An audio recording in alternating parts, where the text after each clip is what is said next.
It's the black guy in the corner, but they'd rather see a nigga on the corner. They say I'm stealing Nick's clips like I'm stealing Nick's chick, not knowing that I hit him first week for the lick. I said, Nick, I could post here while you post there. Let's run the ads up, then let's meet up over there. Good evening, everybody. You're watching America First. My name is Nicholas J. Fuentes. We got a great show for you tonight. Very excited to be back here with you tonight on Wednesday. We have a lot to talk about tonight, lots to get into. Big show. Our featured story tonight. We're talking all about the war in Iran, day 19. 3.5 weeks. Wow. 3.5 weeks. That has flown by. Has it really been that long? Or no, I guess it's almost 3 weeks. We're in the third week, entering the fourth week on Friday. Wow, time flies. Anyway, so there's that. This is a long war. But the good news is, are you ready? The good news is it's only 2 more weeks. You see? So it's actually not that bad. It's actually not even a big deal at all. It was supposed to be 4 days. It went a little bit long. It's only going to be a couple more weeks. What do they used to say? 2 weeks to flatten Iran? 2 weeks to flatten the curve?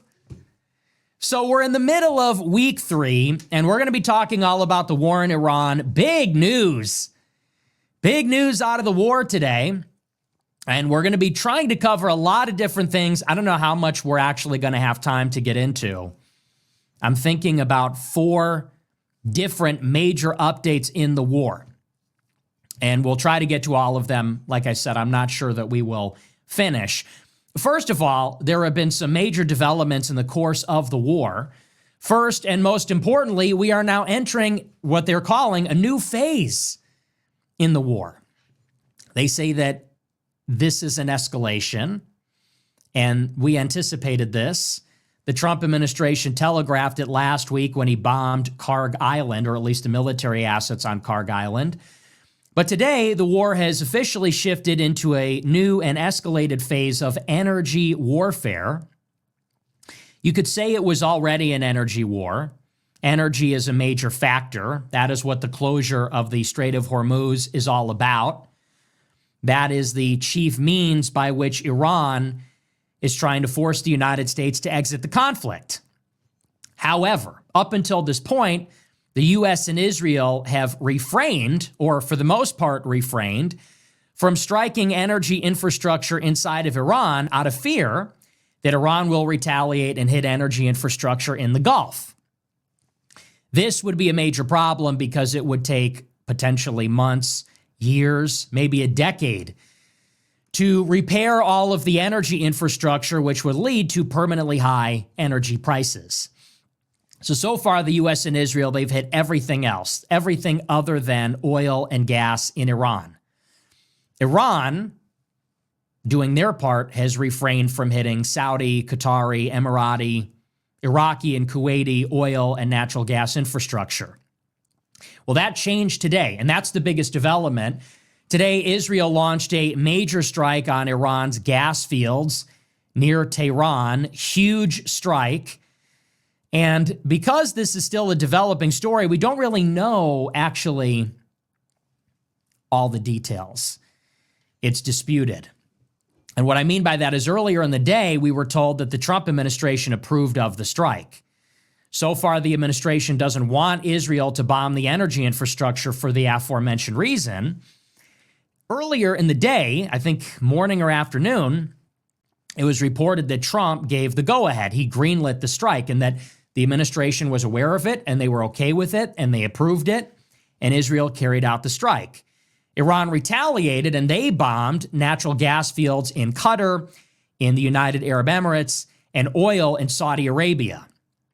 Later in the day, the Arabs were furious. Emiratis, Qataris, and Saudis condemned the attacks, and they are furious with the Trump administration for allowing this because, of course, Israel's strike on Iran directly catalyzed Iran's strike on the Emirates, Qatar, and Saudi Arabia.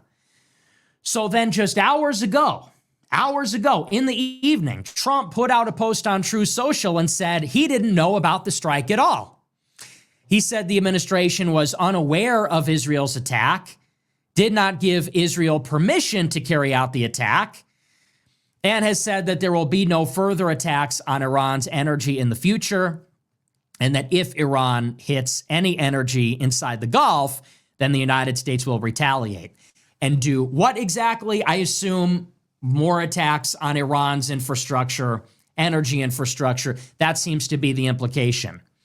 So once again, it's like with everything else. We don't really know what's going on. It's like the beginning of the fighting. What is the goal? What's the plan? How long are we going to be there? Will there be boots on the ground? Are we close to done, or is victory far away? Is it going to be a 4-week war or years? We don't know. We don't know. And so today there's a huge attack on the energy infrastructure, and we don't even know what the U.S. position is on it. Did we know? When did we know? Did we give the approval or not? It is currently disputed.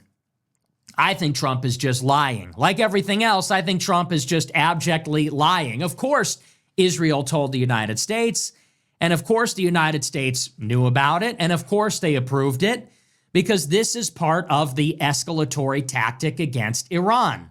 Just like how Trump bombed Kharg Island last week, he authorized this strike because he is trying to ratchet up the pressure on Iran to compel them to allow the Strait of Hormuz to open up. And we'll talk about why I suspect this. If you understand the timeline, it's very clear that that is what happened.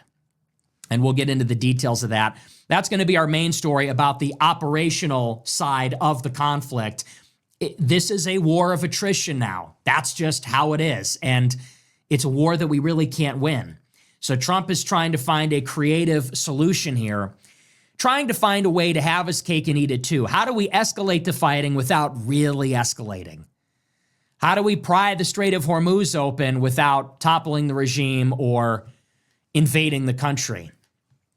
He seems to be trying to find a way out, but this is threading the needle here. This is a very narrow gap that Trump is trying to shoot through here between two really bad options, either a strategic defeat or a totally unacceptable escalation. So we'll talk all about the energy warfare.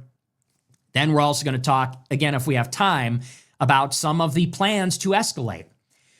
So in the background, it's very hard to tell what is really happening. Here's what I mean by this. In the background of all of this negotiating, bargaining that's happening, as I said, Trump is looking for a creative solution. In the meantime, there does appear to be a serious effort underway to escalate the fighting. And we saw last week, Trump has sent 5,000 Marines on amphibious assault ships to the Persian Gulf. What are they going there for? Nobody knows. Today, Trump is considering reinforcing those 5,000 Marines with thousands more ground troops. What that is going to look like, how many, from where, we're not sure. But there's a report out of the administration that Trump is seriously considering ground reinforcements in the Persian Gulf. And that points toward an invasion of some kind. Maybe that's a special forces operation. Maybe they're invading the island, the coastline. But it's pointing towards an escalation on the ground. Simultaneously, the Pentagon is asking Congress for $200 billion for the conflict. Now, so far, the fighting is costing us about $1.9 billion a day. So if they're asking for $200 billion, are they preparing to fight for 100 days or longer? That's a serious spending package. Now, Kevin Feinberg in the Pentagon, he is responsible for a lot of the military procurement for the actual purchases of weapons. He's been saying we need to replenish our arsenal of precision munitions and other weapons. He says we need $200 billion, $200 billion for the war. It's probably cost us somewhere in the ballpark of $30 billion to date, maybe a little more, maybe a little less. Now they're asking for a serious increase in spending. We talked earlier in the conflict about how U.S. military intelligence is setting up personnel in southern Florida, and they're digging in for a 100-day conflict, maybe going as far as September. So while Trump is trying some of these creative solutions to try to break the stalemate and exert more pressure on Iran and possibly alleviate some of the economic pain, simultaneously, preparations are underway for an escalation on the ground. They're digging in for a long conflict. Now, the reason I say it's hard to understand precisely what's happening here is because you have to ask the question, is this a signal? Are they purely signaling to Iran, telling Iran that we're ready for the long haul? Because everything in wartime, it could be a legitimate preparation. It could be telegraphing or signaling that we're digging in. What's the difference? Well, if we're trying to get Iran to open up the Strait of Hormuz, we're already bombing them thousands of times. They know, and we know, that the only way for us to actually escalate and topple their regime or suppress the drone and missile fire is to invade. They know that. We know that. They know we know. We know they know we know. Okay, both sides are very aware of this. You know this. I know this. Everybody knows. The way to win is to invade, and nobody wants that to happen. So Iran is under the impression that they only need to last a few weeks. They maybe are not prepared to really go the distance because they're getting hit really hard.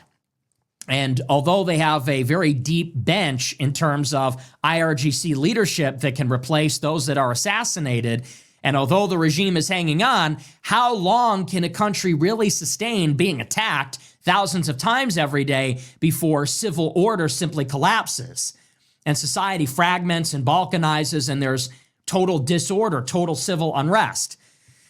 So if the Trump administration is making preparations for a long war, is that telegraphing to the Iranians that Trump is a madman that is willing to go 6 to 12 months? Is that signaling to the Iranians that it can, in fact, get worse? That the Iranian regime cannot survive a long conflict, that the United States might be irrationally committed? Or is the Trump administration actually making those preparations and actually preparing an operation to invade the coastline along the Strait of Hormuz, or to invade Karg Island, or to seize Iran's nuclear facilities or highly enriched uranium? It's hard to tell exactly what the goal is there. So we'll talk a little bit about that. And we're also going to talk tonight about Tulsi Gabbard, who in a hearing in the U.S. Senate today, this is amazing, she was asked point blank by Joel Ossoff from Georgia, a Democrat. She was asked, do you believe that Iran presents an imminent threat to the United States? And she basically towed the line with the Trump administration and said, well, whatever Trump determines is a national security threat, that is true. And this is really the central question. This is the pretext for the entire war. Israel and President Trump, not even his whole administration, but Trump himself, they have said we had to invade Iran. We were left with no choice, or rather, we had to attack Iran. We had to go to war because Iran presented an imminent threat. This was the justification. Joe Kent, who worked in the office of the DNI, Tulsi Gabbard's office at the Counterterrorism Center, Kent resigned yesterday saying, this is a lie. This is not true. Iran did not present an imminent threat, and so the justification for the war is false. So Tulsi Gabbard was presented with that question. This is becoming kind of the definitive question of the conflict.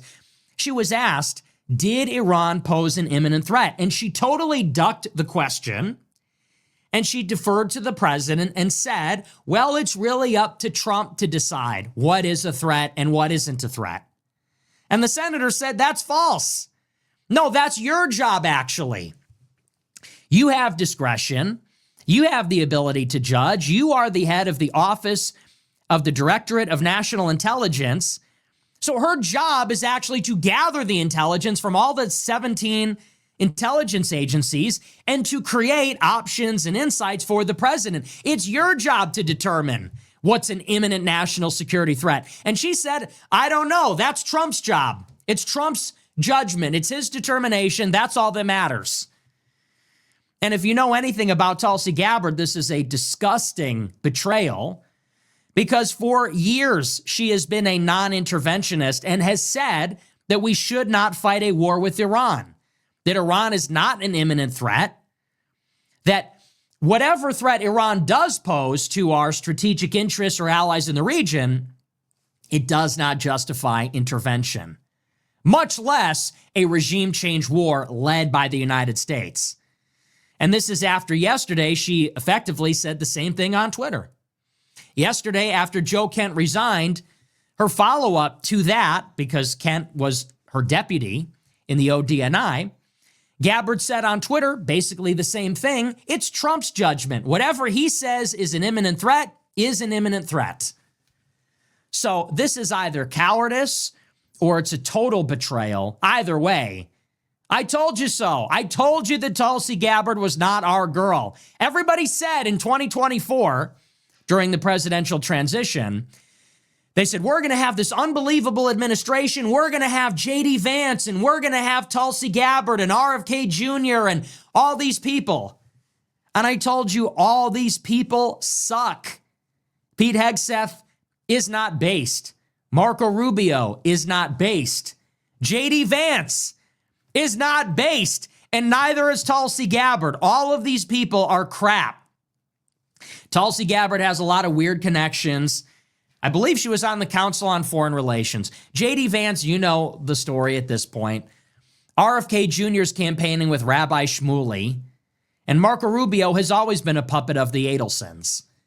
But people seriously thought in 2024 this was not even acceptable. They thought this was the dream team that would deliver the golden age.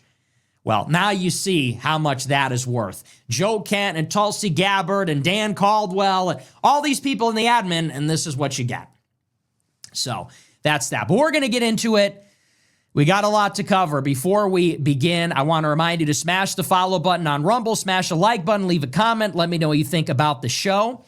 Remember to check out our merch store, Fuentes.store. Check out our America First hats, t-shirts, sweatshirts, flags, hoodies, all that stuff. It's all on the website. If you want to support the show, subscribe at americafirst.plus. $15 a month to get access to the entire archive. You get the MP3 format of the show, MP3 downloads, RSS feed. For $100 a month, you get access to the $100 a month club. That's a group chat on Telegram that I'm in, and I'm in there all the time. I dropped another voice message last night. I went into it a lot. Yesterday was a pretty interesting show, and I did like a post-show follow-up on Telegram. I dropped like a 30-minute voice message, 30-minute additional bonus content only for the group chat. So if you're interested, check that out. Like I said, that's americafirst.plus. Yesterday's show was very interesting. And I spelled it out. If you missed the show last night, it was really essential viewing. If you want to understand what's going on with Joe Kent, you have to watch the show last night. And I gave a little blurb on Telegram this evening. And I will just actually restate it here very briefly because I do think it's that important. Everybody is talking about this Joe Kent letter. And if you haven't heard, yesterday, Joe Kent, he is the director of the Center for Counterterrorism, which is under the Office of the Directorate of National Intelligence, run by Tulsi Gabbard. Yesterday, Joe Kent resigned his post to J.D. Vance, the vice president, and he published his letter of resignation on Twitter and basically said, I cannot go on in this role because I don't believe in what the administration is doing. He said Iran does not and did not pose an imminent threat to the United States or our core interests. That was a lie. He said, rather, we were dragged into the conflict by Israel. He said we were dragged into the conflict, much like we were in Iraq, by Israel and its lobby in the United States. And he said that he could not, in good conscience, support sending U.S. soldiers to die in the Middle East like they have been sent in the past for another endless war on behalf of a foreign government. And it was a great statement. I give it about a B. I would maybe give it a B plus, for reasons I got into yesterday. He simultaneously said that the killing of Qasem Soleimani was America first and a great decision, but also said the war in Iran is America last and influenced by the Israelis. And that doesn't make a lot of sense to me. It's just not true. And you don't get one without the other. So you can't be in favor of killing Soleimani, but also then want to pull back when we go to war in Iran, because the killing of Soleimani directly led to the conflict. And anyway, I talked a lot about that last night, but he published this letter. And then today, he went on Tucker Carlson's show. And they did, I believe, 90 minutes or 2 hours. And Joe Kent elaborated on his position, and it was really uninteresting. It was pretty boring, actually. If you're familiar with these conversations, it wasn't really anything new. And I have to say, it was a little bit scummy. Tucker put it behind a paywall. So he advertised this morning that Joe Kent was going to be on the show live at 6 o'clock. And then they put it behind a paywall on the website. You got to pay $6 to watch it. It's like, we're at war, okay? We are at war in Iran. The deputy to the ODNI resigned because he said Israel made us fight the war. You get the exclusive interview, you put it behind a $6 paywall. You tell the Goyim you can't watch the interview unless you pay the toll, unless you pay the $6. That's crazy.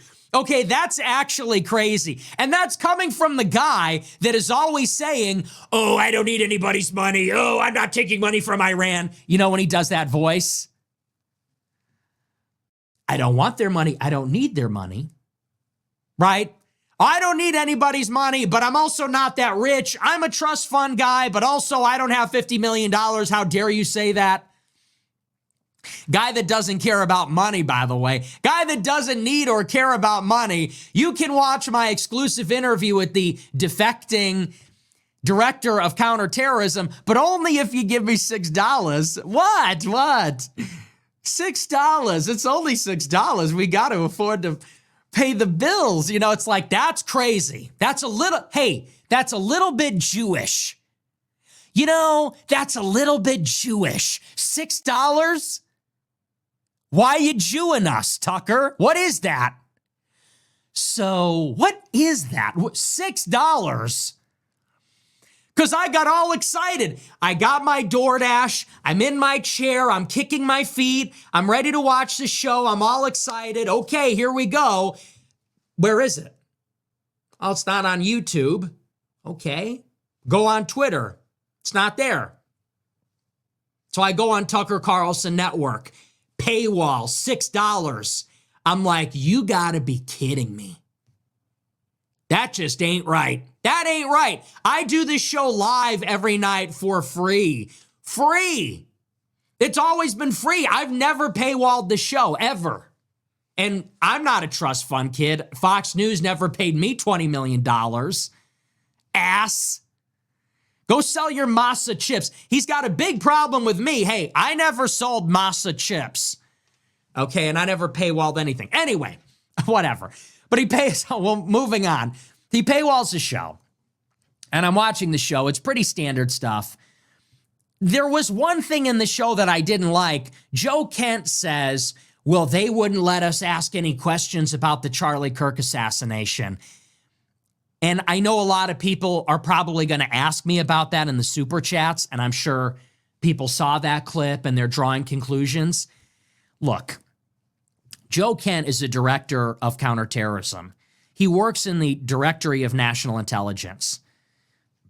If you know something about Charlie Kirk's assassination, then tell us. Otherwise, shut up. I have so had it. And maybe this isn't popular, maybe you're not going to like this, but this is the truth. I have had it up to here with the just asking questions, the vague insinuations, vague implications. Joe Kent is not a civilian. He's not an internet sleuth. He was the head of counterterrorism. in the federal government, in the office of the Directorate of National Intelligence. He goes on Tucker and says, well, no one is letting us ask any questions about this. There were foreign intelligence ties to investigate, but we couldn't look into them. The FBI told us. Hey, man, everybody knows what you're implying. And what you're implying is that there's a conspiracy because there's a cover-up. That's the implication. This is sensationalism. You're talking about something that obviously everybody's interested in, that's been the subject of a lot of debate. You are intentionally engaging in sensationalism. You are intentionally being vague. You are intentionally making implications and insinuations. And people will draw inferences from those statements, from these vague statements, by saying, we can't ask any questions. There were things to investigate, but they wouldn't let us. What you're saying is there's a cover-up. The FBI covered it up. Covered up what? Some kind of grand conspiracy. You know what, man? If you got something to say, then say it. You're not an internet sleuth like us. You actually were involved in the USIC, in the intelligence community. So you know something, or you should know something, or you had power to know something. If you know something, then tell us. That's brave. That's courageous. Don't give us these vague insinuations. I could get that from Candace Owens. I could get that from anybody. If you know something, then tell us. Then say it. Otherwise, why even go there? I'm a little bit skeptical. I'm a little bit suspicious. Tucker does the same thing. Tucker told us that he knew for a fact Erica Kirk was being followed by Egyptian planes. That's what he said. When Candace Owens pushed on 28 different shows that Erica and Charlie Kirk were being chased by Egyptian military aircraft, Tucker Carlson said, I happen to know that that is happening for a fact. Really? Because in mid-December, somebody paid for the same data that Candace Owens has, which is available if you pay $900, and he found out that all her data was bogus. It was all fake. She messed it up. She entered the data incorrectly. And so all of that was a giant hoax. And then she never spoke of it again. Never talked about it again. The moment it was debunked by somebody that just had the time and resources and IQ to literally fact check it. So what happened to that? Tucker says, well, I happen to know the Egyptian planes are real. I happen to know that Mossad tried to do a false flag in Saudi Arabia after the war in Iran started. I happen to know there's a conspiracy. Joe Kent says we're being told we can't ask questions. You know what? If you two people know something, why don't you share with the rest of us? Otherwise, shut up. What good does that do in the conversation to say, well, there's this conspiracy, but I can't talk about that. Really? So then what are we doing here? What's the point of this interview? Why are we doing a podcast then? Why are we doing an interview? What's the point of going on TV and saying, I'm going to give Tucker the exclusive. We're going to do a paywalled show. We're going to do a paywalled show, tell all. Oh, did you hear what Joe Kent said about the Charlie Kirk assassination? He strongly implied there's a conspiracy. Well, what is the actual purpose of having you in the USIC and then flaming out and resigning if you're not going to tell us what you know? Do you know something or not? Because if you know something and you're not telling us, then you're part of the cover-up and you're lying. If you don't know anything, but you're implying you know something, then you're lying. And I question your motives. Why are you leading us to draw this inference? I don't like that. Beyond that. So I saw that and that made me lose my mind. I'm so sick of that stuff. I have no tolerance for that. Every day these people are baiting us to subscribe, get on the paywall, watch the next episode. We have new Charlie Kirk text messages on tomorrow's episode. We have Netanyahu's letter, but we're not going to release it until. We have new, what did Candace Owens put out the other day? We have new footage from behind Charlie Kirk. She waits until the end of the episode, puts it at the very end, and it's a nothing burger. I'm so sick of that. I'm a conspiracy theorist. I believe in conspiracies. I want to see the evidence.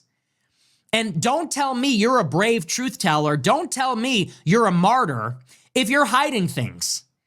And if you don't know something, then don't imply that you do, because that's dishonest. And so anyway, I had a big problem with that. Beyond that, I believe this whole Joe Kent thing is an op. It is the most obvious op in the whole world, and it's accomplishing one of two things. One, and this is maybe the most obvious, Tucker apparently is going to get charged with FARA. He says he knows that. How does he know that? Nobody knows. How does he know half the shit he says he knows? Nobody knows. Do we even believe it? Tucker says, the CIA is reading my text messages. Okay, how do you know that? That's highly questionable. He says, but the CIA is reading my text messages to the Iranian government, and they're going to charge me under FARA, Foreign Agent Registration Act, as a undisclosed lobbyist for the Iranian regime. This is what Tucker says on Saturday. Then Joe Kent resigns on Tuesday, goes on Tucker's show the following day, and they have this big interview about the war in Iran. Well, it comes out this afternoon that Joe Kent is under investigation by the FBI, and that investigation predates his resignation, and maybe even the whole war with Iran. And they say it's related to him leaking classified intelligence. Now, Joe Kent and Tucker Carlson are good friends. Maybe was Joe Kent leaking to Tucker? Are they connected in some way, perhaps? Because that would be alarming. If Tucker was meeting with Trump and receiving intel from Joe Kent, and then he was also in touch with the Iranian government, at the minimum, that does warrant a little bit of scrutiny. I do think actually that might constitute some kind of an issue. And maybe the purpose of this media blitz was to get ahead of it. This is just speculation. This is just a theory. I'm not saying that's the case. And I'm not saying I believe the DOJ. I'm not saying that I believe that Tucker and Kent are criminals. I don't know what charges are being brought or if charges are being brought. I don't know whether they're credible or not. It could be a complete hoax or a witch hunt. Maybe it's not even real, but it is really interesting. And it could go either way. You could say either Tucker and Joe Kent are being punished by the deep state because they're opposing the war. You could say, and I think that's plausible too, you could say that Tucker, who is a staunch opponent of the war and lobbied Trump to stop, and Joe Kent, who resigned his post and was a conscientious objector, you could say the two of them are being punished by the deep state, which has gone authoritarian because they're at war, and they are trying to crack down on anti-war dissent. Plausible. It could also be said the other way, that Tucker and Joe Kent got caught with their hands in the cookie jar, and they got tipped off that charges were being brought, and maybe they were going to go to jail and get in some trouble. And so how do we get out of this problem? Well, they got ahead of it by becoming martyrs, and they go on Twitter and say, we're about to be charged. We're just doing free speech. We're just against the war and this and that. That could be the case also. And so it is interesting that Tucker came out this timeline on Saturday and said, I'm about to be charged under FARA. Tuesday, Joe Kent says, or rather it's reported, I think in the New York Post, it says the FBI is about to charge Joe Kent for leaking classified intel. It's hard to tell because we are in the fog of war. But that is a little bit mysterious. And so that might be one thing that is going on. Clearly something is up there. And either there's a rogue element in the administration that wants them to go to jail for opposing the conflict, or they are foreign operatives, which wouldn't be hard for me to believe, because Tucker does roll with all the foreign governments. Okay, who is prosecuting the war in Iran? Well, it is Israel, but you know who else advocated for it? Saudi Arabia, the Emiratis, the Qataris, less so the Qataris. And Tucker is in bed with all those foreign governments. Tucker said that, in his opinion, the wisest man in the world is Mohammed bin Zayed, the crown prince of the United Arab Emirates, or the president of the UAE. Very interesting. And he's been in Saudi Arabia. He interviewed with Piers Morgan there. Goes there all the time. Talks to the royal family there. And so it is interesting that Tucker does seem to be involved on a higher level. We're not talking journalism because he didn't interview these people in front of the camera. He's having private closed-door meetings lobbying them behind the camera, off camera. Maybe there's no cameras even in the room. That's not the work of a journalist. That's the work of a lobbyist, a spy, some sort of operative. So I could easily believe that's going on too. Now, the other side, what might be the other explanation for what is happening with Joe Kent and Tucker? I think that's also very obvious. So the same day on Saturday that Tucker said he's under CIA investigation, the first member of the Trump government came out and criticized the war. And that person was David Sacks. David Sacks is the AI czar in the White House. So he's a member of the Trump government. For those that don't know, David Sacks has been a close personal friend of Peter Thiel since 1992, since they went to Stanford Law School together. And I believe Tucker Carlson met both of them in Washington, D.C. in 1992. So Tucker has known Peter Thiel as long as David Sacks has. David Sacks is tight with Peter Thiel. They co-founded PayPal together. Sacks is part of the PayPal mafia. And David Sacks is also a close confidant of J.D. Vance. So is Tucker Carlson. Tucker Carlson's son, Buckley, works for J.D. Vance in his press office. And Tucker had J.D. Vance on his Fox News show something like 45 times. Joe Kent, when he ran for Congress in 2022, got money from Peter Thiel. When he was running for Congress in Washington State, he got the maximum individual contribution from Peter Thiel and maybe other money as well. We're not really sure about that. Tucker also promoted Joe Kent on his Fox News show, just as he did with J.D. Vance. So there's like this nexus there. And there's a lot of other connections. I went into great detail about this on my Telegram channel. Now you see the gang is all back together this weekend where David Sacks is against the war. Tucker's under investigation. Joe Kent leaves the admin and interviews with Tucker. And Joe Kent and David Sacks are the only ones against the war in the admin. And Tucker interviews Kent, and Tucker is obviously outspoken against the war. All three of these people, what do they have in common? They all have deep ties to J.D. Vance. Direct and indirect, personal and political connections to J.D. Vance. And as I said last night, and this is really the most important thing to understand, J.D. Vance is trying to save his prospects in 2028. So is the coterie of advisors that have staked their future and their career on a Vance administration. It looks like this is a desperate last-ditch effort to save Vance by trying to push Trump in the opposite direction. You're also seeing reports in the Daily Beast and in Axios about how Trump is about to break with Netanyahu. Certain unnamed White House aides are saying that Trump is about to have a big split with Netanyahu because Netanyahu wants the war to go on long and Trump wants to end the war quickly. I have a hunch that Trump is going to come out and deny those claims. I have a hunch that somebody's going to come out and deny that. I have a feeling that's a planted story. And I have a feeling that there is a concerted effort to try to push Trump away from this, even among, by the way, many of the people in the Bronze Age pervert Peter Thiel network.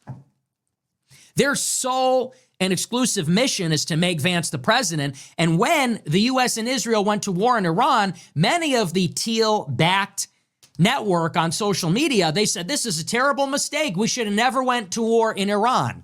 Because they know, like Tucker knows, like David Sacks knows, like Joe Kent knows, that the person who is most affected by a catastrophic war with Iran, it's not even Trump, it's J.D. Vance. Because he is watching in real time his chances of becoming the nominee and then the president dwindle in real time with each passing day that the war goes on. So I see this Joe Kent thing. This is an op.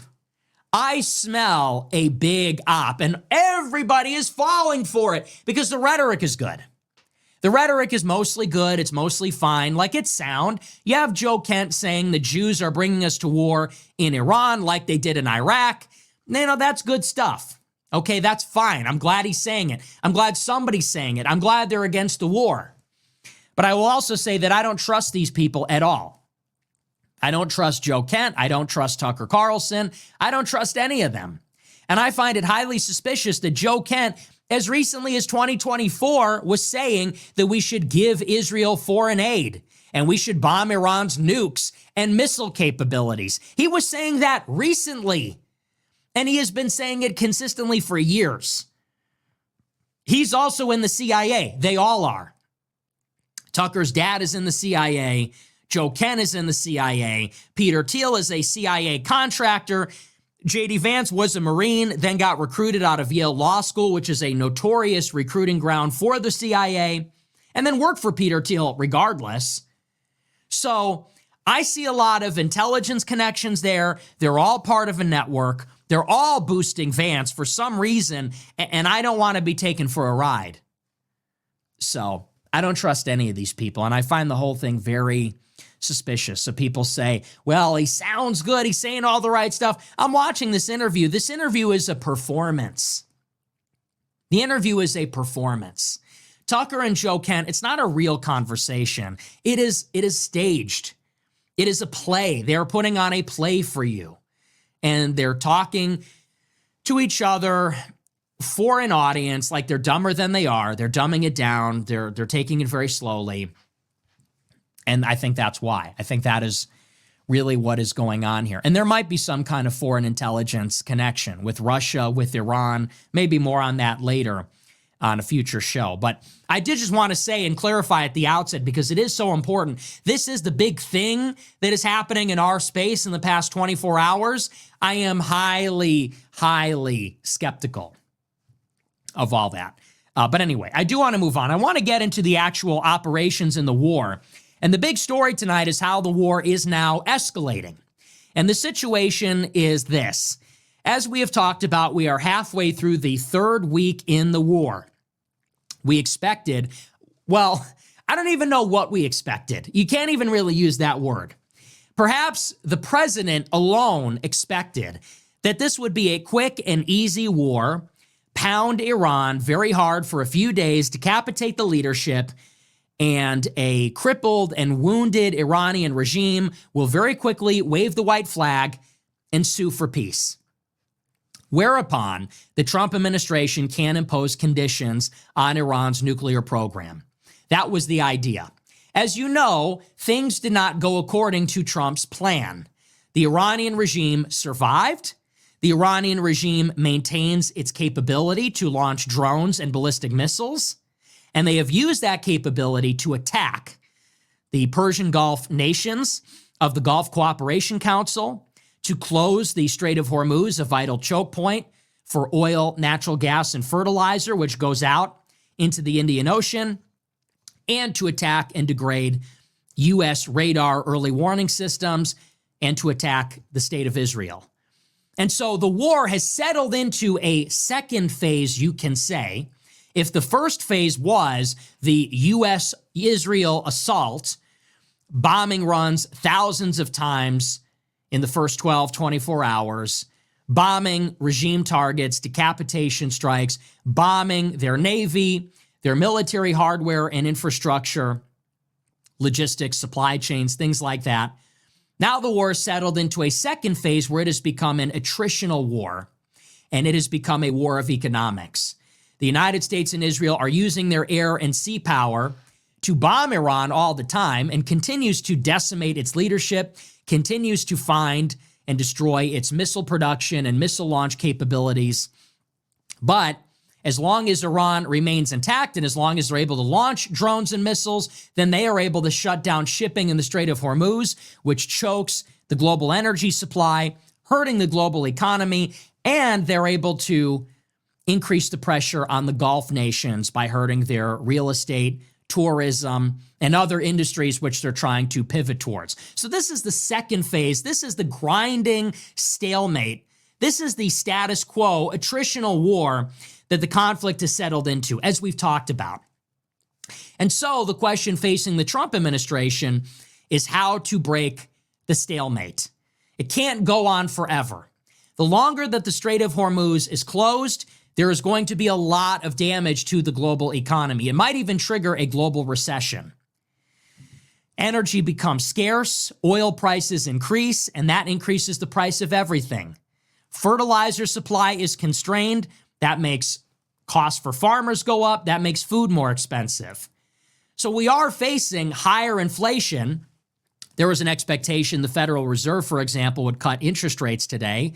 They're not able to do that because actually mortgages are going up. Prices are going up. Inflation appears to be ticking higher in anticipation. The economy is pricing in the long-term risks to the oil supply because of the conflict. So Trump is looking for a way out here. He's looking to break the stalemate. And there's, as we talked about, a couple of ways to do this. Either we have a truce and a ceasefire, and that allows the Strait of Hormuz to open up, and it relieves the economic pressure on the United States and the world. So that's one way to break the stalemate, is effectively a strategic retreat and withdrawal. The other way is we have to actually win. We have to force the Strait of Hormuz open, but this is a very complicated endeavor because the way that Iran has closed the Strait of Hormuz is now mostly with drones, not even ballistic missiles, but with suicide drones. Iran has millions of them, millions of them.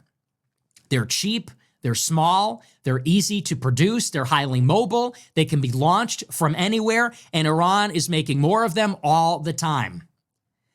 And so, how do you prevent Iran from closing the strait? Well, you have to make it so that they cannot launch any drones.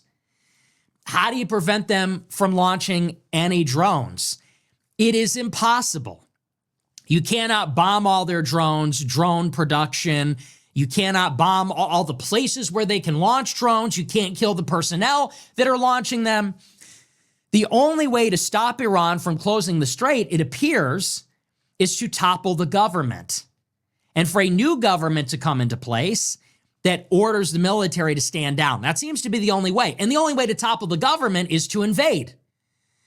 It has been reported that the IRGC is actually 7 links in the chain of command deep, meaning that prior to the conflict, the highest ranking IRGC officials, they prepared 7 layers of succession.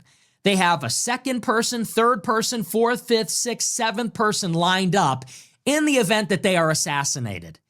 And then the next guy and the third guy and the fourth guy. So you can't kill everybody with air power and sea power.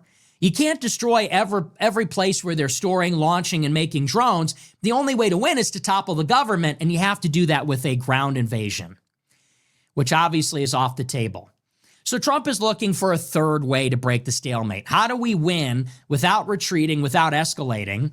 And what he is trying to do is find alternative ways to force Iran to comply. Why is this so difficult? Because right now we're bombing Iran thousands of times and killing all their leaders and destroying all their weapons. So you might say, what else can we even do? What else can be done to a nation? We're dropping tons of bombs on them. We're dropping 5,000-pound bombs, maybe bunker buster bombs on them. We're literally dropping the biggest bombs thousands of times everywhere, all day, every day for weeks, and killing the leadership. So Trump is looking for a creative way to increase pressure without escalating, to avoid retreating. How do you do that? Well, as we've discussed, there's one thing that's been off limits. They're blowing up the Navy, they're blowing up the missiles, they're blowing up the regime. The one thing that the United States has left untouched is Iran's energy infrastructure. As you know, Iran is a petrostate, meaning they rely on the export of oil and gas for most of their government revenue. And so if you destroy that industry, which is not easily repaired or rebuilt, then you cripple Iran's economy, but you cripple it for years. So that's obviously, that is the one thing that we haven't hit yet. We've hit the military, we've hit the regime, we've destroyed their weapons, we've destroyed the headquarters, the airports, air bases, everything short of the energy.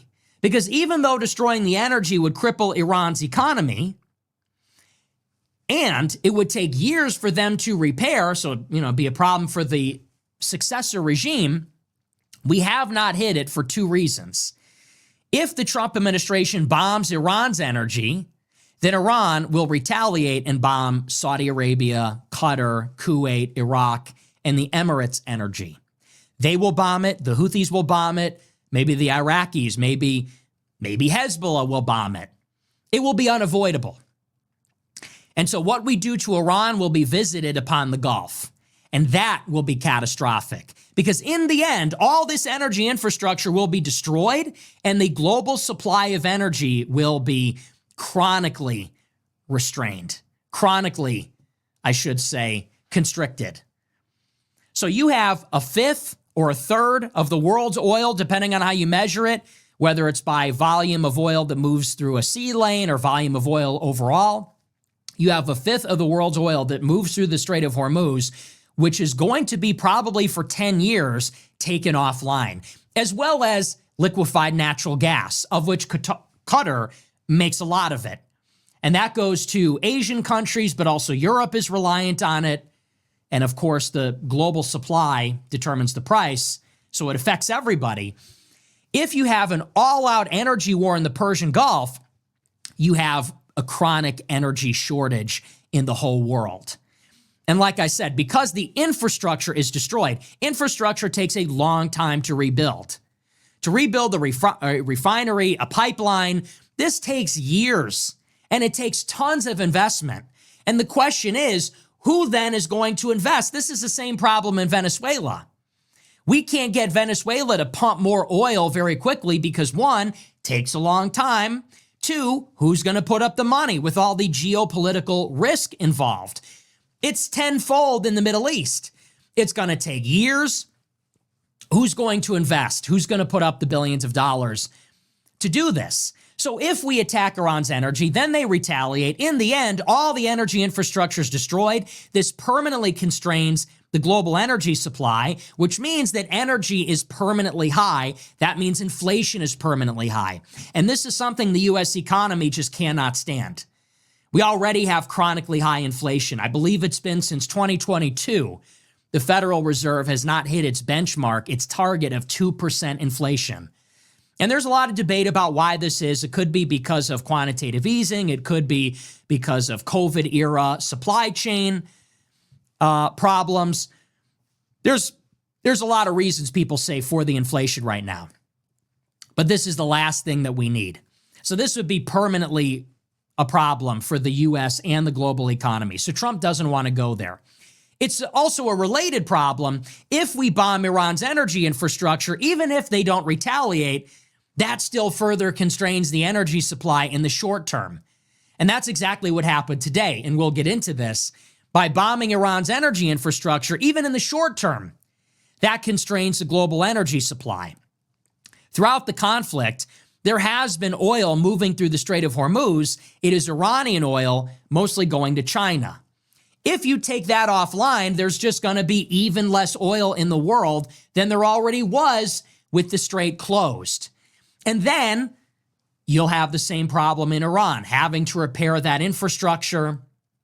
It will take a long time to bring that supply back to the global economy. And then, even if you achieve regime change in the country, it will be tough for whatever regime comes next to rebuild if they don't have their energy sector intact, if they don't have that infrastructure still in place. So for these reasons, the United States doesn't want to go there, but it seems like that is the linchpin.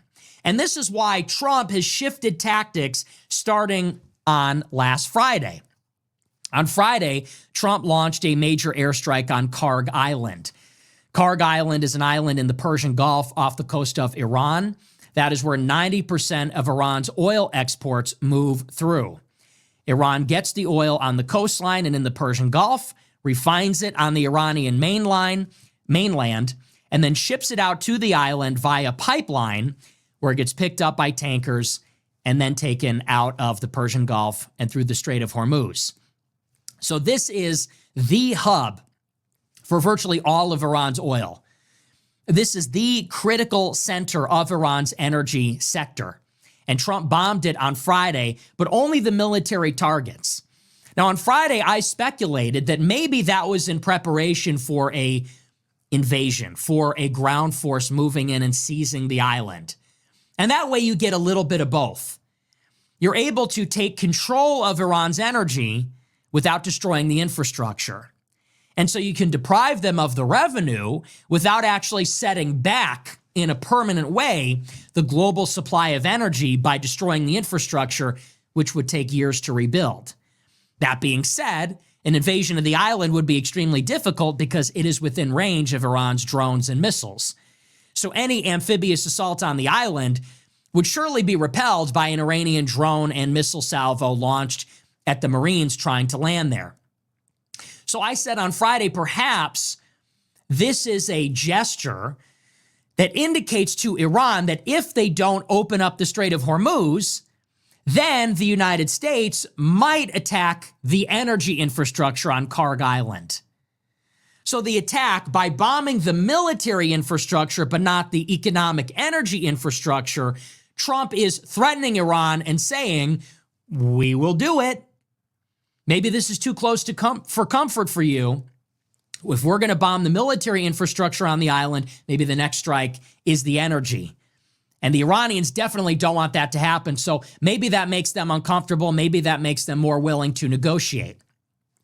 Now, over the weekend, Trump made a pitch to the global economy. He made a pitch to the world community and said, look, everybody is affected by the closure of the Strait of Hormuz, and some more acutely than others. And what he's talking about there is that most of the Persian Gulf oil and gas doesn't actually go to the United States or Europe. Most of it actually goes to Asia. It goes to India, China, South Korea, Japan. Most of it goes to the Indo-Pacific region.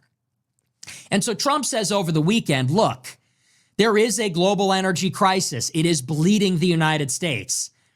There's a lot of problems in the long term if we don't open up the strait. And so Trump tries to expand this to other stakeholders and says, why should we alone bear the burden of solving this problem and reopening the strait? Asia will be affected the most. They won't get the oil and gas from the Persian Gulf.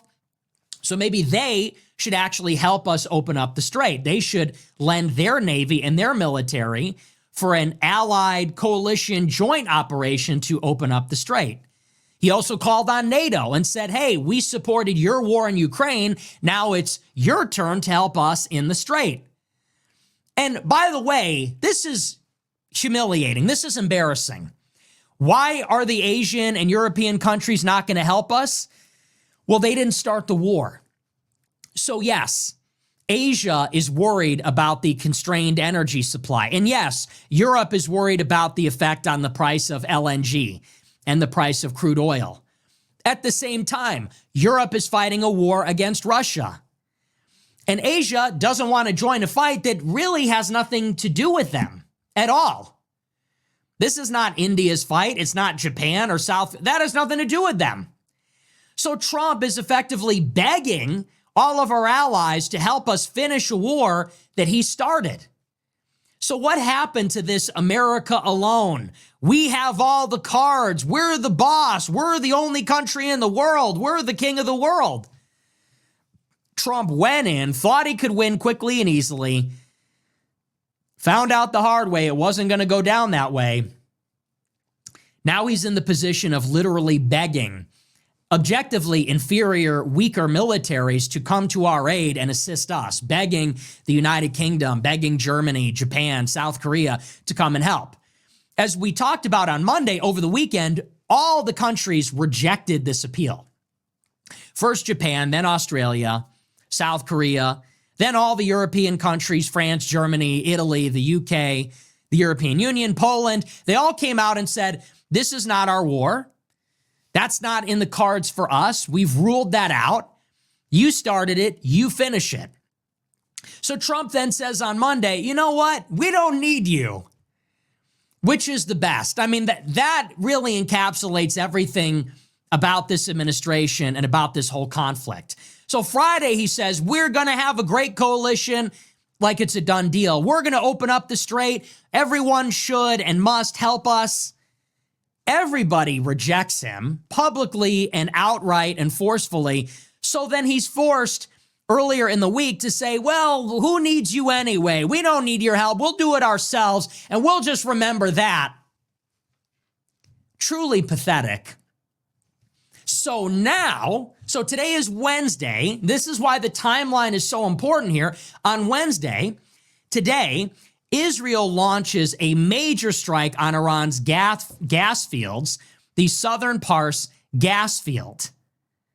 Iran immediately retaliates, and they bomb Qatar's gas, the Emiratis' gas, and Saudi Aramco, their oil refineries.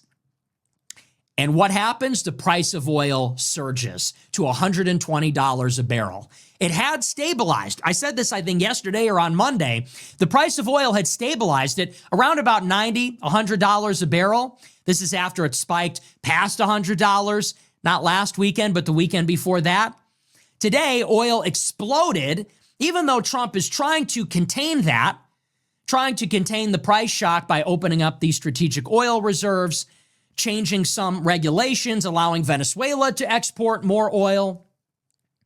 In spite of all of his efforts to limit the effects of the supply shock, now the oil has exploded because the war has entered now a third phase where we, the U.S. and Israel coalition, are openly targeting Iran's energy infrastructure, and they are responding in kind. Now, this is a story from the Wall Street Journal about the strike. It says, quote, Israel struck the giant South Pars gas field that Iran shares with Qatar, by far the largest in the world. Iran quickly retaliated with an attack on a major gas hub in Qatar, just across the Gulf, and a missile barrage fired at the Saudi capital, Riyadh, with debris landing near a refinery. Israel and Iran had already hit energy facilities throughout the nearly 3-week war. But Wednesday's attacks struck some of the world's most important hubs and raised the prospect of tit-for-tat volleys against oil and gas facilities. President Trump approved of the strike to pressure Iran to unblock the Strait of Hormuz. The official said Trump believes Tehran received the message and now wants to refrain from further strikes on Iranian energy infrastructure. Days earlier, Trump considered whether attacking Iranian energy sites could be part of an escalatory campaign against Iran, hitting one target and gauging Iran's reaction. If Iran didn't cede to U.S. demands, there would be more bombings of energy targets. Qatar condemned the attack as a dangerous escalation and a direct threat to its national security. Benchmark Brent oil futures shot up to close to $110 a barrel, and European gas prices surged 6% in the hours following the news. Arab governments were furious about Israel's attack and the U.S. failure to head it off. So this is part of a strategy. Trump bombed Karg Island on Friday, not the energy infrastructure, but just the military assets. And the message was unmistakable. He was saying, if Iran doesn't open up the strait, then we'll target your energy. In the meantime, he made his plea to the world, help us militarily take the strait. They refused. So Trump moved in with Israel to then escalate it, and he went from Karg Island military assets to Iran's gas field in the Persian Gulf, anticipating then that Iran would bomb Saudi Arabia, Qatar, and the Emirates. Now, why did Trump allow this to happen? Well, first of all, he knows that the only way to pry the Strait of Hormuz open without regime change or a ceasefire is that he's going to need to make it hurt more for Iran. The only way to do that is to hit their energy. And he needs them to be sure that he's serious. He needs them to know that he will actually cross that line. So this was the strategy. Hit Karg Island, see what they do. They did nothing. Hit one of their oil and gas hubs, see what they do. If they do nothing, hit another one until they open up the Strait of Hormuz. Now, why did he wait until today to do this? Well, what he said over the weekend is, if Japan and South Korea and India and China, if they are the ones that are actually getting the Iranian oil and gas exports, then they should help us. If they won't help us, then we will hurt Iran's oil and gas industry. because who will that affect the most? That will actually affect, first and foremost, the countries that actually get the oil and gas from Iran, which is China, India, less so Japan, South Korea. So Trump said, if you don't help us, well, we will be forced to take matters into our own hand and escalate. We will start an energy war that will hurt you the most. If we bomb Iran's oil and gas and then they bomb Qatar, the Saudis, and the Emiratis, who is going to be without oil and gas? Who's actually going to face the most acute energy shock? It's going to be the Pacific countries. And European countries, which are now dependent on LNG, they will feel the price shock as well. We're good. We're a net exporter of energy. Now, there's some complications. We still import a lot of energy for reasons having to do with our energy infrastructure, but we're not going to feel it as much as the Europeans and definitely not as much as the Asians. So Trump, by bombing Iran's energy, knowing they will retaliate against the Gulf, that is his way of punishing the allies that did not assist. He said, okay, if you won't help us open up the strait, we'll have to figure out our own way, and that involves hurting your economies. That involves hurting everybody involved. Now, there's a big question about who actually authorized the strike, because as I said, this is an Israel strike. Israel, in the early phases of the war, targeted Iran's energy infrastructure, and the United States told them, don't do that again. If you attack their energy in the future, tell us in advance. So when Israel bombed Iran's gas fields today, it was assumed that they had told the United States and gotten their approval. And it was reported earlier in the day that the Trump administration approved the strike. But all of that changed in the evening. Trump put out a statement on Truth Social and said, actually, the United States didn't know.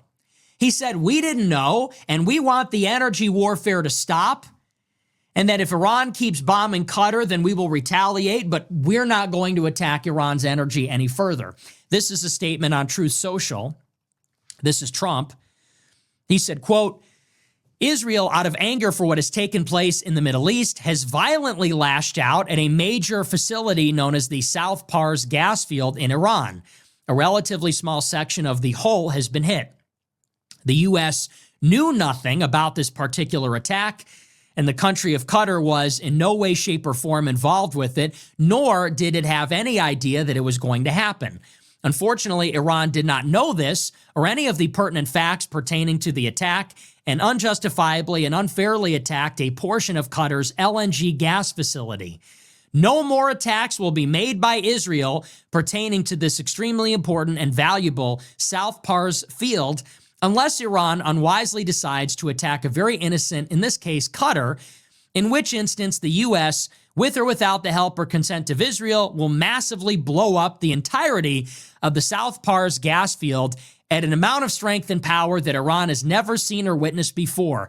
I do not want to authorize this level of violence and destruction because of the long-term implications it will have on the future of Iran.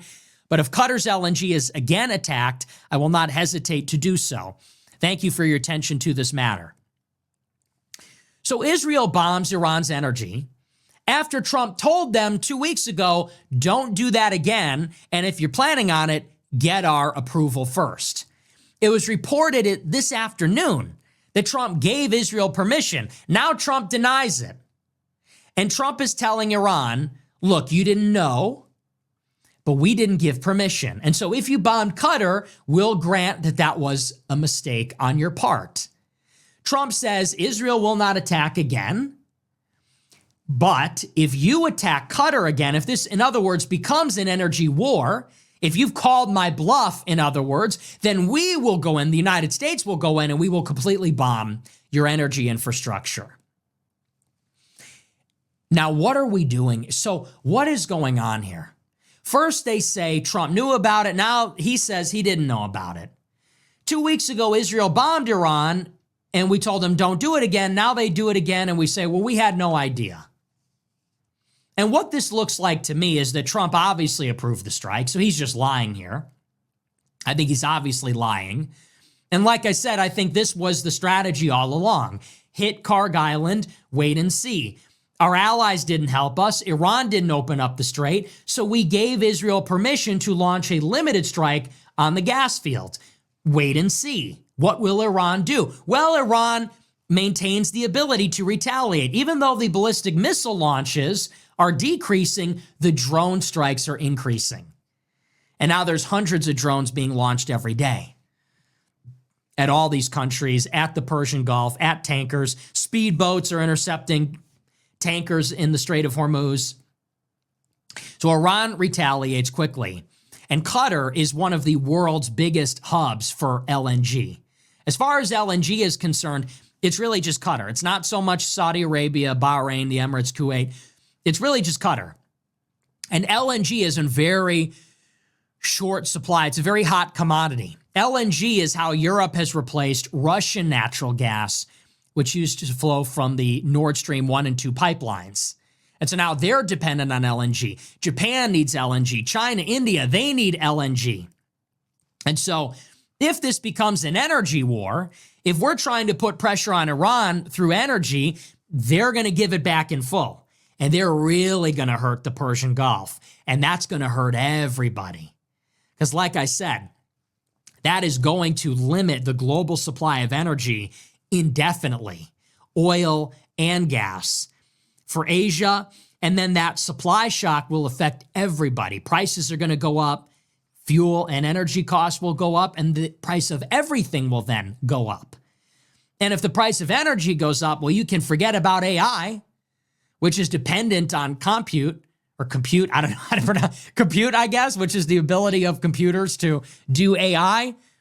And our whole economy is growing through data centers and AI. In other words, there's this contagion effect.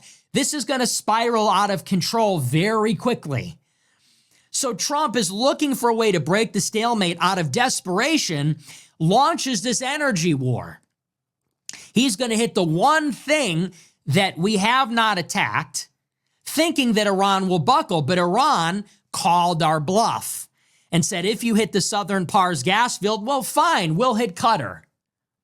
Now Trump says, whoa, we didn't authorize the strike. We promise we won't do any more energy warfare. So you better not do any either. Because if you do, well, then we'll retaliate. So what are we doing? What is the strategy? What it looks like to me, Trump authorized the strike. Iran did not buckle. They retaliated harder. This whole thing is about to spiral out of control because Iran called our bluff, and now Trump is trying to get in front of it. That's what that looks like to me. So yet again, we have no plan. It's the same story over and over. We're going to bomb Iran. Oh, they closed the Strait of Hormuz. We didn't anticipate that. Okay, well, we're going to attack their energy facilities. Oh, they responded in kind. We didn't anticipate that. We can't have it go that far. So this leads me to my next point here operationally in the war. Now, Trump is talking about reinforcing the ground forces in the Persian Gulf with thousands of soldiers. Simultaneously, the Pentagon is asking Congress for $200 billion to prosecute the war. And these are those stories. This is about the ground forces. It says, quote, the Trump administration is considering deploying thousands of U.S. troops to reinforce its operation in the Middle East as the U.S. military prepares for possible next steps in its campaign against Iran. The deployments could provide Trump with additional options as he weighs expanding U.S. operations with the Iran war well into its third week. Those options include securing a safe passage for oil tankers through the Strait of Hormuz, a mission that would be accomplished primarily through air and naval forces. But securing the strait could also mean deploying troops to the shoreline of Iran. The Trump administration has also discussed options to send ground forces to Karg Island, the hub for 90% of Iran's oil exports. Iran has the ability to reach the island with missiles and drones. Trump administration officials have also discussed the possibility of deploying U.S. forces to secure Iran's stocks of highly enriched uranium. The sources mentioned did not believe a deployment of ground forces anywhere was imminent, but declined to discuss specifics of U.S. operational planning.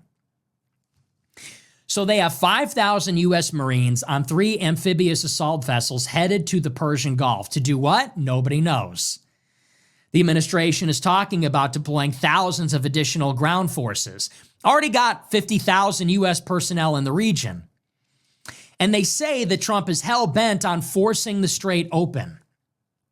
How do you do that? Well, they say they're going to use air power, sea power, and yes, they're going to invade Iran's coastline. They're going to invade the coast near the Strait of Hormuz and on the Persian Gulf to accomplish what? I imagine to prevent drones and missiles from being fired there and push back the radius of drones and missiles from being launched. But of course, that shoreline will be within the radius of drones and missiles that are further inland in the country. How do you do that? Maybe establish a beachhead, set up some kind of missile defense radius on the beachhead? I don't even know how that would work. This is now getting into advanced military planning, but maybe something like that. That seems to be the plan.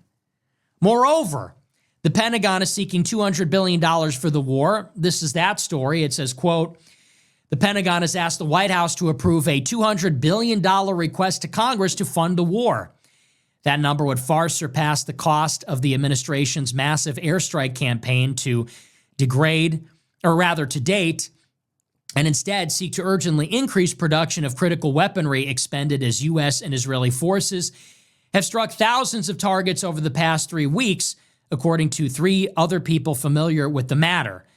It remains unclear how much the White House will ultimately ask congressional lawmakers to approve. Some White House officials do not think the Pentagon's request has a realistic shot of being approved in Congress. The Pentagon has floated several different proposed funding requests over the past 2 weeks. By December, Congress had approved roughly $200 billion in spending for the war in Ukraine. The cost of the war in Iran has rapidly grown, exceeding $11 billion in the first week alone. Shortly after the joint U.S.-Israeli bombing campaign began last month, the Trump administration started preparing an additional funding request to help cover the costs. So it's very clear that they are planning something bigger here. Right now, the USS Gerald Ford has actually left the theater of conflict and gone to a port in Greece because they need to make repairs. They say that the bathrooms exploded, the kitchen had a fire, and now the whole aircraft carrier is inoperable, so it's left the Red Sea and is going to Greece. Now you only got one aircraft carrier there, the USS Abraham Lincoln. They say the Gerald Ford will be in repairs for at least a week, then it's going to come back. You got thousands of Marines headed there. You got additional thousands of ground forces being deployed. The war is costing $1.9 billion per day. They're preparing a $200 billion funding request. Clearly, they are preparing some kind of ground operation. It's just like the initial bombing campaign. First, they're talking about it, discussing it, planting stories in the media. They're considering options. Then it becomes operations. Then it becomes the news. So it's clear that Trump is not able to win with energy war. Not going to happen. He's not able to open the strait by bombing the leadership. He actually wants to pry the strait open with some kind of invasion. He's going to send, it looks like, a U.S. force to the strait or the island to try to take Iranian territory, establish a beachhead, and then at the minimum, even if they're not able to force the Iranian regime to completely capitulate, they can alleviate the economic pressure and collapse the regime as they're able to move the oil through the strait. That seems to be the strategy. And that's crazy. This is a country, as we've talked about, that has 90 million people. It's huge. It's all mountains. And they're all soldiers. They have 1 million soldiers. They have 200,000 IRGC. They got another 400,000 regular ground forces. They got hundreds of thousands of militiamen. And we're going to invade this country? We don't even have a military big enough. If we had every member of the U.S. military invade Iran, it probably wouldn't be enough. And we're going to go in there with a tiny ground force There are some reports that say we will go in with the Gulf countries, with the Kurds, Israeli intelligence, U.S. air power, and there's going to be some kind of tactical invasion. This is totally insane. How is this going to work? And then what? They're going to get on the shoreline and then they're going to get hit with drones and missiles there. Or they're going to get ambushed, IEDs. How long are they going to be there? Days, weeks, months, years? And what happens when we sustain heavy casualties? Let's say we try to invade on the shoreline. We're going to retreat after a ton of Americans die. Now they say that the Gulf countries, they want us to collapse the Iranian regime before we leave. They say now that Iran is bombing all of their cities and their energy and their airports, now the Gulf countries view Iran as an existential threat. And they want us to finish the job and collapse the regime before we leave. This is how you get drawn in. When we say we're going to war with Iran, nobody said Trump might make the judicious decision to launch a limited strike on Iran consistent with our interests, but not outside of them, aligned with Israel, but not totally identical. No. People said we would get drawn into a war, dragged into a war. What does that mean? What's the denotative meaning of those words?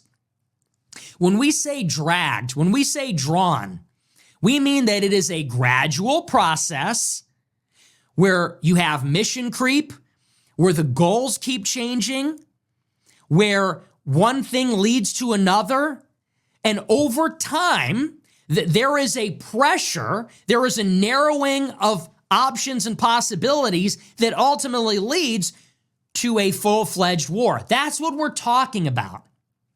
Nobody said the risk is that Trump might do, like I said, a limited tactical operation to achieve U.S. objectives, only U.S. objectives, No. We said we would be dragged gradually into a war, and we would wake up one day and find ourselves inside of a conflict that nobody wanted. We would find ourselves in a conflict far wider and far deeper and going on for far longer than anybody ever conceived of, that anybody ever wanted, that nobody voted for, which is what happened in Iraq and Syria and Libya and Yemen and everywhere. That was always the risk. Now, why do I say this? Because last year, people saw the bombing of Midnight Hammer and they said, see, we didn't go to war. We did one airstrike and then we left. Mission accomplished. Yeah, but see, Midnight Hammer made Epic Fury inevitable. And people said the same thing about killing Soleimani. They said, killing Soleimani, that's a good thing. We're not anti-war. We're not isolationists. That's not a war. We just killed one guy. I think I may have said that in 2020 when it happened because I didn't understand the bigger picture back then. I think I was more agnostic about it back then, but now I see how one thing has led to another. This has been going on for decades. We have gradually, step by step, been drawn in. And the Israelis always tell us, well, it's just this. Now it's just this other thing. Now it's just this next thing. And with every strike, diplomacy becomes less likely to succeed. There is less trust between Tehran and Washington. There is less of a possibility for diplomacy to prevail. And then war becomes inevitable. And as time goes on, the goals of the war, the bounds of the war, these are always expanding. And that's precisely what happened here. Maybe we went in to degrade their missiles, but then they closed the Strait of Hormuz. So now we got to open it back up. But guess what? Israel killed Iran's supreme leader. How are they going to make peace now? Israel went out of their way to kill all the leadership, which makes them hate us. It radicalizes them more. It rallies the people around the government. But what's more, they've gone out of their way to kill the members of the leadership that are more likely to make peace. So maybe we went in thinking we're going to neutralize an imminent threat. We're going to destroy some missiles and go home. Israel made it impossible for us to make peace because they killed the supreme leader. They killed the leadership and specifically killed the leadership that was more moderate. And so now we're stuck. Now the Strait of Hormuz is closed. We killed their leader. They don't want to make a deal. They, in a way, can't make a deal. And we have to fight to the finish because we can't leave now. We got to prevent them from controlling the world's energy supply, which is what would happen if we left. We would cede that to them. And now that Iran is bombing the Gulf countries, this is an existential threat to them. If the Emirates is trying to build an economy on tourism, banking, technology, entertainment, how can they do that when they have drones bombing their malls and hotels and airports? They can't. So now they're all in on Iranian regime change, and they're going to lobby us to be all in. And this is how it goes. Israel bombs Iran's energy. Iran bombs the Gulf's energy. Now the Gulf wants Iran to die. This is how you get sucked in. Then we're going to go in. If no other country will help us, if we are not able to withdraw, if Israel wants the fighting to go outside the U.S. commitment, well, then we need to open up the strait. How are we going to do it? Ground forces. What's going to happen? Many of them are going to die. What happens in a war where you have hundreds of dead Americans?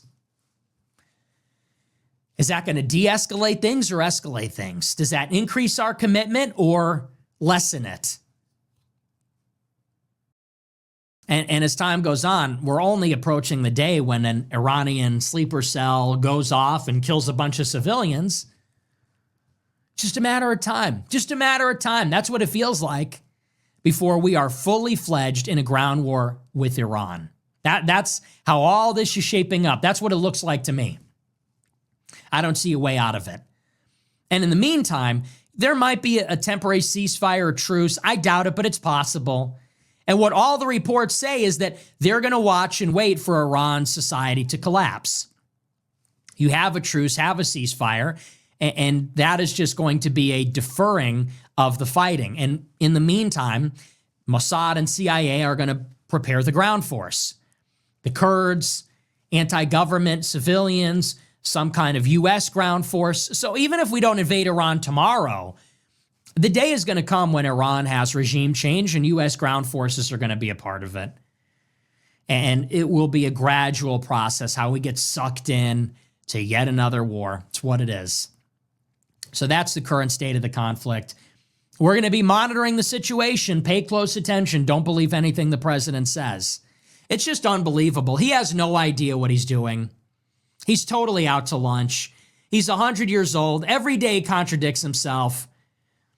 A Tomahawk missile kills the schoolgirls at that school in Tehran. He says, well, that was an Iranian projectile. Oh, actually, it might have been ours. This is a regime change war. Actually, we mostly won.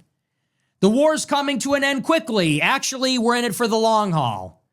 We have a coalition open the strait. Never mind, we don't need them anyway.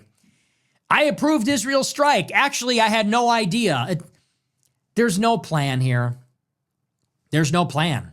He's making it up as he goes along. He's going off of his gut. He's not going off the intelligence. He's not listening to anybody. This is totally ad hoc, totally flying by the seat of his pants. And, maybe that wouldn't be a problem, except that Israel has a plan. Okay, Israel has a strategy. They have a plan. This is their Super Bowl. They've been waiting a long, long time for this. So Trump stumbled into this conflict. No idea what would happen. No plan, no contingency. And Netanyahu, the master, the maestro, who's orchestrating the whole thing, he knows exactly how this has to go. The tempo, whether we're going fast or slow. He knows what he wants from this. He knows what he wants out of Trump. And Trump is just being fed propaganda through Fox News every day, which Israel controls. That's where we are. I told you so. I told you this is how it would be. People said, I can't believe it. I just can't see it, Nick. I was playing Dark and Darker with some BAP guy, some BAP meathead, some meathead bodybuilder sunning his balls. Oh, I like BAP book. BAP book been out how long? I like the guy. He was nice enough or whatever. But I was playing Dark and Darker with this BAP chud, sunning his balls, all that nonsense. And I said, listen, motherfucker. I said, Trump is bringing us to war with Iran. Do you support that? He goes, I don't know, dude. I just don't see that happening. I don't know. I just don't see that happening. Because you're not paying attention. You don't see it because you're not looking, because your eyes aren't open, because you are asleep. So how would you see it? People are soundly asleep, eyes closed, snoring and kicking and carrying on, dreaming about a golden age, dreaming about Pam Bondi and Marco Rubio dancing to Staying Alive, and they go, I don't know, I just can't see it. I can't see Trump going to war with Iran. That's because you're asleep. You're in the matrix. Your eyes are closed. My eyes are wide open and have been, and I'm awake. I'm an awakened goy.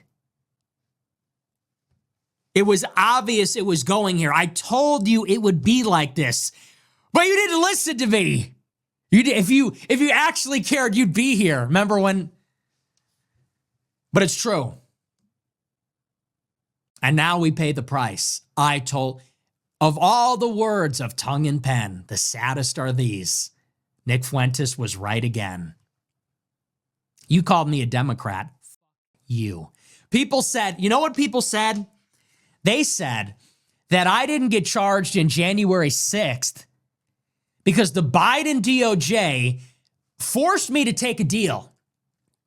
And they said the contents of the deal were that I would have to support Democrats in politics to stay out of jail. So my handler from the Biden government is checking in on me. Did you support the Democrats today? Yes, sir. Please don't arrest me. Because I was saying that Trump would bring us to war in Iran. Yeah, well, I guess you were wrong. And I was right. You were wrong. I was right. You voted for this. F you. You fell for it again. I'm right about everything. Serves you right. You trusted a Jew. Trump is a Jew. And you trusted him. Serves you right. MAGA. LOL. MAGA. MAGA. How about LOL? There won't be a lot of LOL or LMAO when you're MAGAing because it's all MIGA. It's all make Israel great again. So people are going to be saying OMG when we're dropping bombs on Iran. Crazy, crazy. Anyway. We got to move on. We got to get into the super chats, but it's true. But I'm so mad. To quote a friend, I am so mad right now. It's crazy. It's crazy that I told you exactly how it would go, and you just didn't believe me. Do you hate me? Do you hate me? Why do you hate me?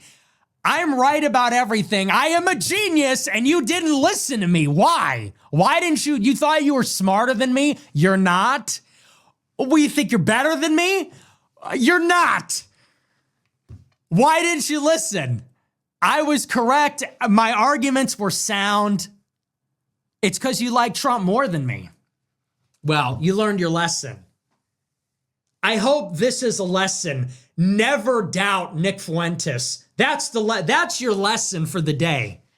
Anyway, I'm having a little fun with it, but I am being totally serious. I am being absolutely serious. We're joking around a little bit. It's funny though, isn't it? Not really, but in a way. It's like, seriously, I wake up every day and I'm like, wow, we're really doing this. We're really in a war with Iran and Trump brought us here. If only someone told us this 2 years ago, we could have prevented it.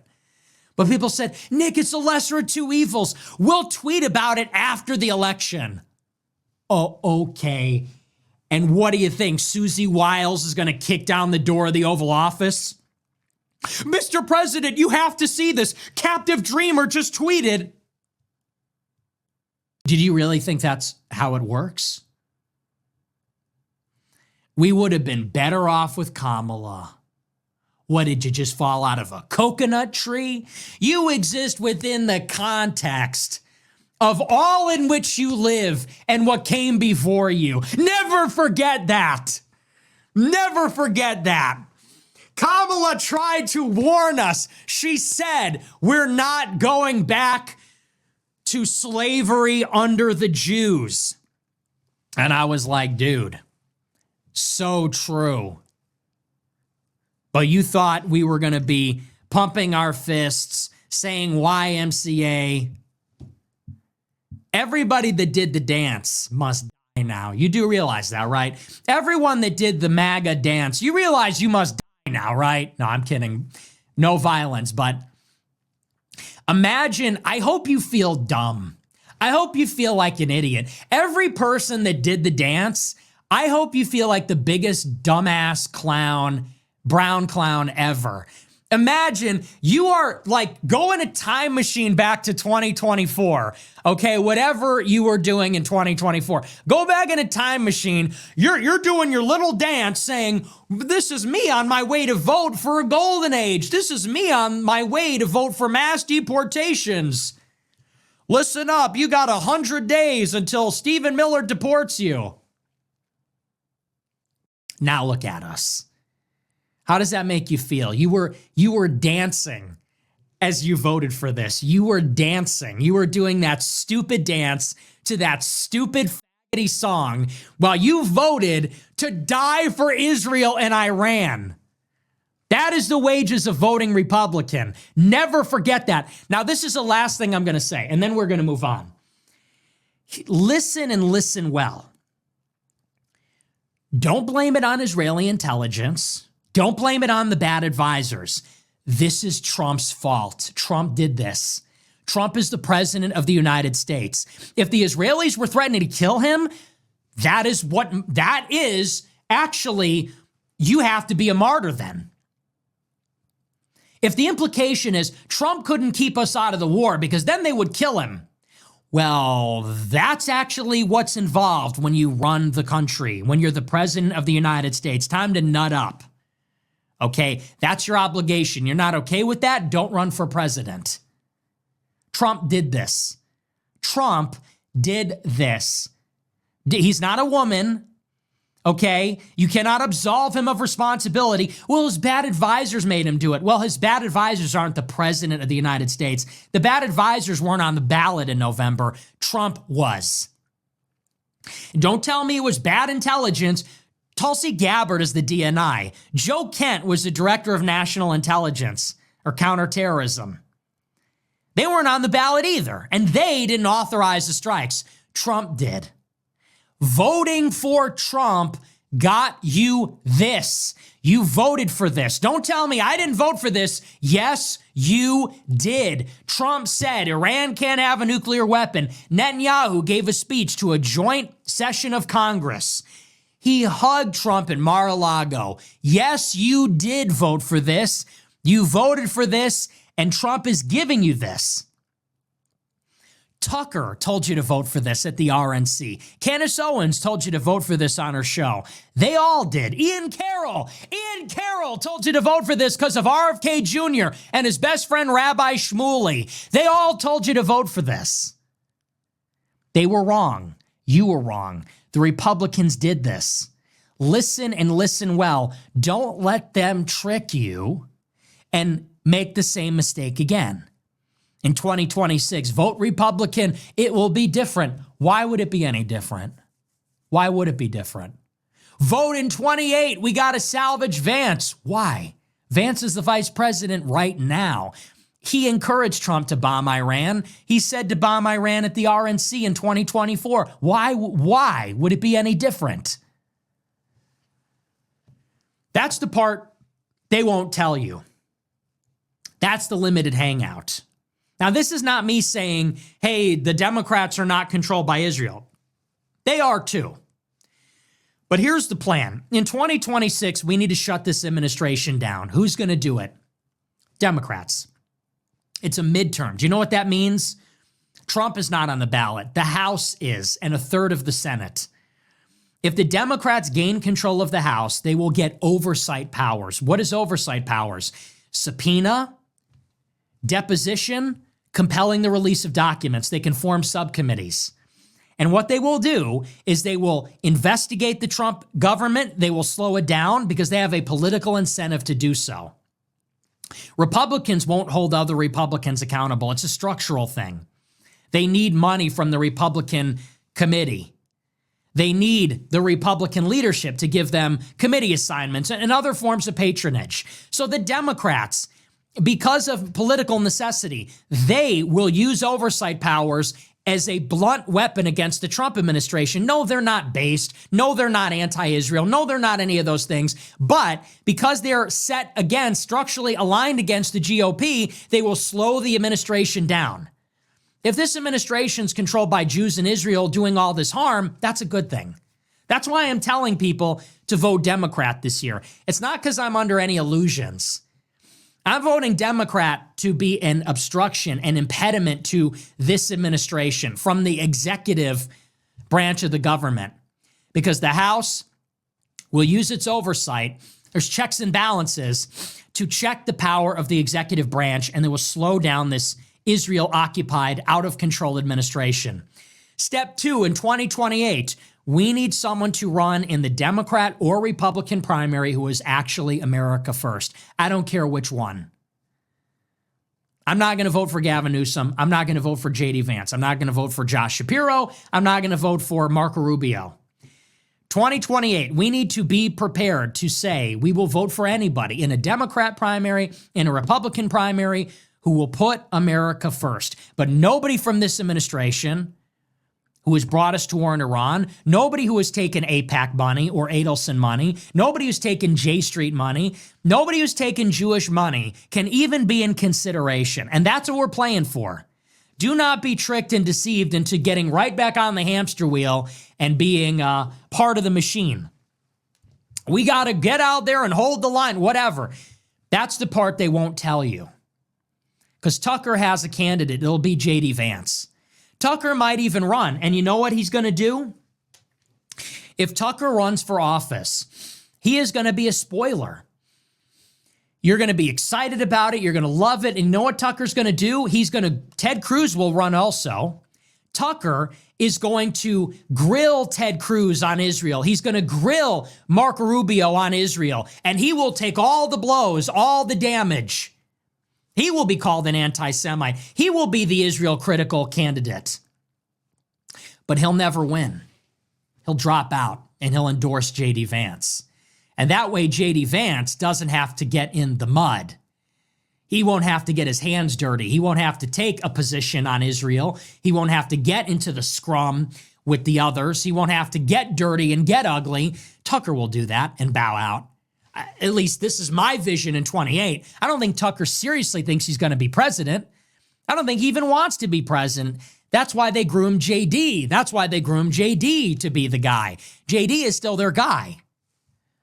So when Tucker says, well, I might run, either that's just sensationalism to get clicks, that's just a load of fucking garbage, or if he is considering running, it's some convoluted operation like that. Mark my words. We weren't born yesterday. So, and they're going to try to prevent the emergence of a real America First candidate. Suck all the oxygen out of the room for a Groyper, take all the blows from the Jewish lobby, and then bow out and throw all that support to Vance. I think that's the op here, if there is one. So we have to be very shrewd. It all has to do with the elections. Yes, the elections do matter. If they didn't matter, they wouldn't put so much effort and money into media. People say, does voting even matter? Yeah, but it's how you use it. If voting didn't matter, why would they care about the media? They deeply care about the media. That's why Andrew Tate is in jail. Why is Andrew Tate in jail? Why does the UK want him dead? Because he was too influential. Why was that a problem? Because if you're too influential, you can get people to do things, vote, demonstrate, whatever. Same goes for Alex Jones. Why did they target Alex Jones? Massive audience. Massive audience. Why would they care about the opinion of the masses if the masses could do nothing?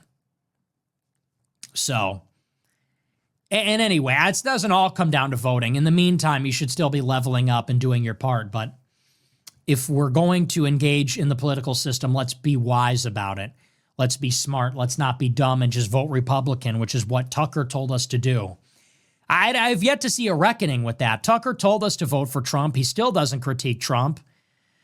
Well, he wants to lobby Trump in the future. Oh, okay. Yeah, because that's super effective, right?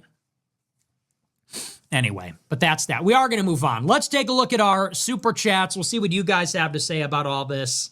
All right, so I want to start off a little bit differently. I want to play the dictionary game, all right?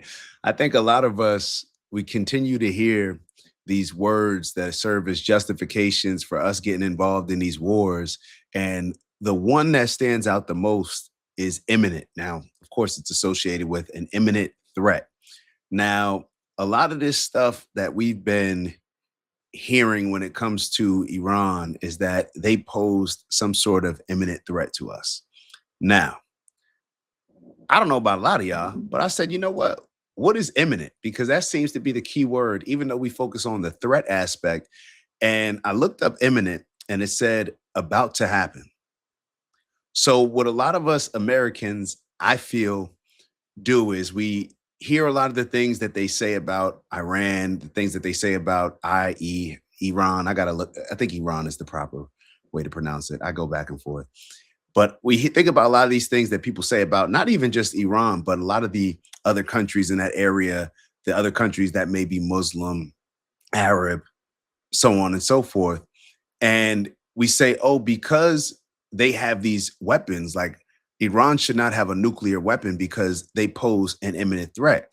And when we think back to why Tulsi Gabbard, when she first came, I forget exactly what hearing she was at, but she was saying that, yeah, Iran, they're months or years out. She was saying that it'll be a very long time. I don't even think it was months. And that was significant because if you remember, Donald Trump then responded and said, she doesn't know what she's talking about. That turned a quote unquote, what could be perceived as a threat to something imminent. But that alone didn't make it imminent. Then they have to almost find cause, right? It's almost like, okay, cause, it's about to happen. They could have the weapon, right? They could not like us as a country, but imminent means that there's a timeline associated to it, that something is getting ready to occur. That's based on the definition I'm looking at here. Now, I'm going to look at some other definitions. Maybe there's some more. There seems to be a time associated with it. Right. So let's look up Webster's. The arrival is imminent. Okay. So there seems to be some sort of time frame. So it almost reminded me of some of the justifications that we see being used when it comes to, let's say, police. Now, yeah, I see a black man talking about police. Just stay with me on this one. What are we supposed to be doing when we train, when we learn how to defend ourselves, right? Learning how to defend ourselves, let's even look at it from a martial arts standpoint or MMA or boxing. As you're learning how to defend yourself, you're becoming more and more capable of doing violence, right? It's not just about learning how to take punches. You're also learning how to defend yourself while being on the offensive as well, not just about being defensive, right? You're not just building up your body to take punishment. In a lot of ways, I would say that, you being in shape, you being capable of some sort of violent activity, right? Capable of violence, that probably prevents you from getting in a lot of altercations that other people who may not be as, let's see, look physically opposing or, whatever, skilled in a form of some sort of violence. You'll prevent yourself from getting in a lot of these situations just from your physique, just from people knowing that you're capable of handling yourself in a physical altercation. So it's almost like, based on the logic that we look at when it comes to Iran, and I associate it with the police officers, it's like, can you go up to somebody as a police officer, and if they're not presenting themselves in a violent way and you're questioning them, can you just pull out your gun because that person, if it turns into something physical, I know that person may be more physically dominant than me. So therefore, it's a threat. You get what I'm saying? So compared to, let's say, somebody else who, was small, maybe weak, not very strong, not very intimidating, those type of things. Could the police officer treat that person differently? Now, I understand if the situation turns physical, but this is before the situation turns physical. What we're doing, and maybe that's not the best example, but hopefully, unless y'all just trying to miss the point. I think you'll understand what I'm trying to say, but just may not be explaining it very well. What I'm saying is that we've accepted that Iran and perhaps other countries in that region is a threat, is an imminent threat based on them just having capabilities to protect themselves. Isn't that why a lot of countries have nuclear weapons? Not to actually use them, but to make sure that nobody else will use any type of, let's say, missiles or anything else against us, right? Because they know that at any point we can press that button. So perhaps maybe Iran would be a little bit different in their approach if they could reach us, or maybe they would have other tactics. I'm sure if they wanted to do something, they may not be able to reach us with a missile, but there's probably certain things that they can do, but they know that they're only going to go to a certain point. Perhaps that's why we always hear them talking about it from a defensive standpoint, because they know that at any point, just like Trump said the other day, we could get rid of your entire country like that in a matter of seconds. So Iran, looking at what's been going on in the rest of the region, I believe that's the oldest country. You know, when you date back to the Persians and stuff, the oldest country or a group of people that have been in that region and have been able to keep their culture to a certain degree, I guess, you know, that could be argued. But when it comes to their own survival, when it comes to Israel having nuclear weapons, even though they never are forced to actually tell whether or not they have them, of course they would want a nuclear weapon, because that is the only thing that protects them. And I've been listening to a lot of these different interviews, and I watched the Tucker with Joe Kent just because I wanted to make sure that I could respond to some of the things that Nick was saying. But when you look at it, it's like, here we have this country that was negotiating. The Ayatollah, based on what Joe Kent is saying, was making sure that Iran was very responsible in developing their nuclear weapons and never got to a point where they actually did go forward and actually creating the bomb. But then you kill him. Do you think that the next regime is going to be more likely to negotiate, or they're going to be more extreme? Do you think that their people and their leadership, especially the ones that are ready to take military action, do you think they're going to be sitting here saying like, well, we tried to do it diplomatically and I know it didn't work the first time, but let's just try again? No, they're going to get to a point where they feel like, yo, the only way that we can resolve this situation is at this point, we're going to have to take some sort of military action. We're going to have to strike some bases here. We're going to have to strike some of these countries, whatever it may be. But I think that a lot of us in America, based on a lot of the manipulation, the indoctrination, the propaganda that we receive here, and how we've looked at a lot of these Arab countries, a lot of these Muslim countries, we just look at them just being real. When it comes to America, we've been conditioned to see them as all extremist, terrorist, all trying to become martyrs. Like, that's how we grew up. You know, all you had to do, you grew up during 9/11. That's typically the mindset that was pushed on us. And when you have 9/11, you can use that to manipulate a lot of people's minds. So now when we're older, we just accept that imminent. No, imminent means that this was about to happen. And if you even put yourself in the shoes of the Iranians, the only imminent threat that seemed to be in this situation is either coming from America or Israel. I can't see, based on the things that Joe Kent is saying, based on the things that Marco Rubio came out and said, they didn't come out and say, hey, Iran was getting ready to strike, so therefore we decided to retaliate. They didn't say that Iran was getting ready to strike Israel, so therefore we decided to not retaliate. I said retaliate the first time. Therefore, we decided to strike first. They're not saying any of that. They didn't say any of that. What they said was that Iran would strike back if somebody struck them, and Israel was getting ready to strike them, so therefore we decided to strike. Where's the imminent threat? Where's the imminent threat? Was there an imminent threat when it came to Iraq and these weapons of mass destruction that never existed? They never existed. So how could that even be considered imminent? It's like, if it's based on time, you have to consider that they actually have the weapons. So we made the mistake before and they didn't even have the weapons.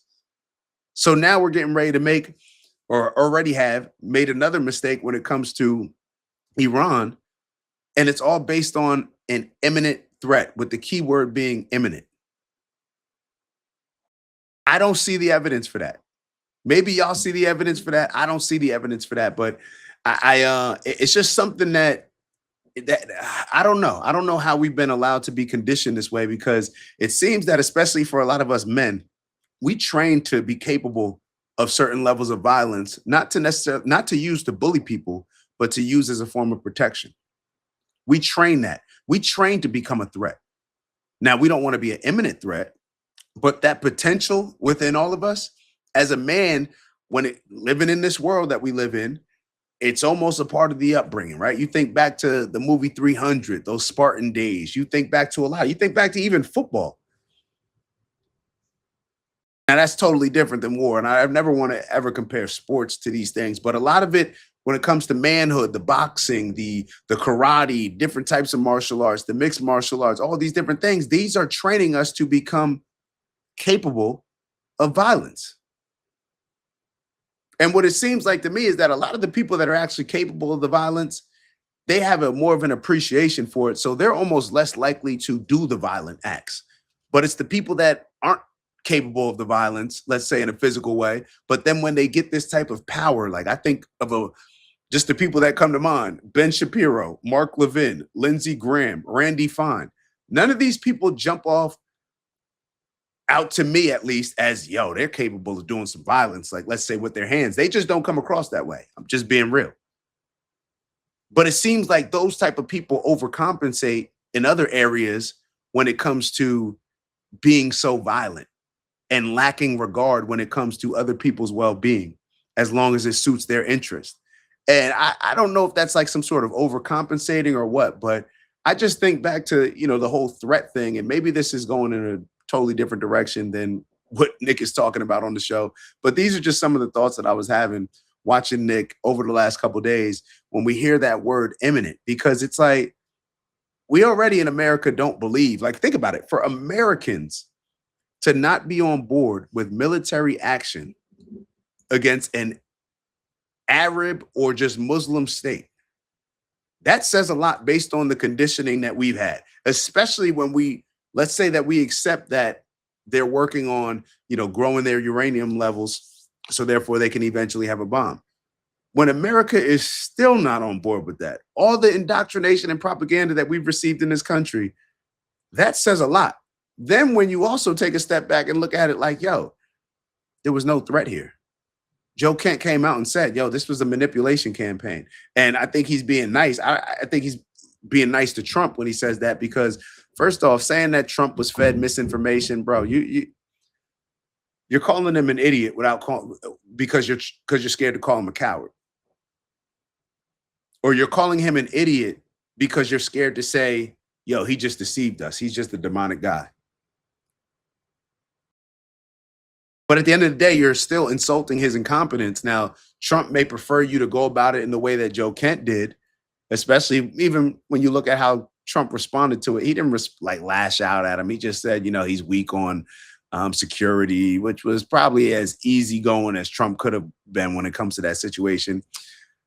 So maybe that was Joe Kent's plan. But this is either Donald Trump's incompetence or Donald Trump. Perhaps people will look at prioritizing another country's interest over our own, which that would be that traitor word. I don't know how else you look at this, but it's very hard to just see that this is done in America's best interest. Now, if you believe what Tulsi Gabbard said, as far as this being something that Donald Trump, Donald Trump's the only person that can make this decision as whether or not they pose an imminent threat. It's like anybody looking at you, Tulsi Gabbard, can clearly see what's going on. She's trying to protect her image almost from a legal, or she's trying to protect her career from a legal standpoint, perhaps. So later on in her career, nobody can say, you said that there was an imminent threat and there was none. Or you said that there was no imminent threat and Donald Trump has said that there is. So she's trying to protect something, but it's coming at the expense of you putting out that type of answer, and nobody will believe you moving forward. You just lost all trust, all faith, everything. From now on, Tulsi Gabbard is going to be seen as how she appeared in that hearing, and it's embarrassing. That's being, in my opinion, that's turning your back on the country. that's turning your back on the country. And you could think, I'm not saying that what Donald Trump is doing isn't, but that what I just saw, that's clear. Like you could still, to some point, in whatever delusional world, I guess, that we may live in, or that we may think that Donald Trump's living in, hear him talking and he's still saying the things that sound crazy to me, sound pretty unbelievable for anybody to accept as that's the way you see them. But Tulsi Gabbard, how she just presented herself, no, she's lying. She's just lying. She's just lying. So let's get to a few of the comments. Oh yeah, and another thing that I wanted to mention, because I wanted to listen to the part of Joe Kent's interview where he was touching on Charlie Kirk, that situation, because Nick seems that this was all like just a manufactured interview. I'm sure it was. I'm sure just based on how Nick Fuentes described how his interview was with Tucker, he said that they went over everything they were getting ready to talk about. You know, there was no surprises. They knew exactly, he knew exactly how to prepare. This is what Nick Fuentes said. And I don't even think Tucker really likes Nick Fuentes or liked him at that particular time. So with somebody that he probably does like and does respect a lot more, I'm assuming, than Nick Fuentes, you know that Joe Kent knew exactly what he was getting ready to be asked, and he could prepare for it. And he seemed very relaxed in that interview. And you could tell it wasn't a hostile interview.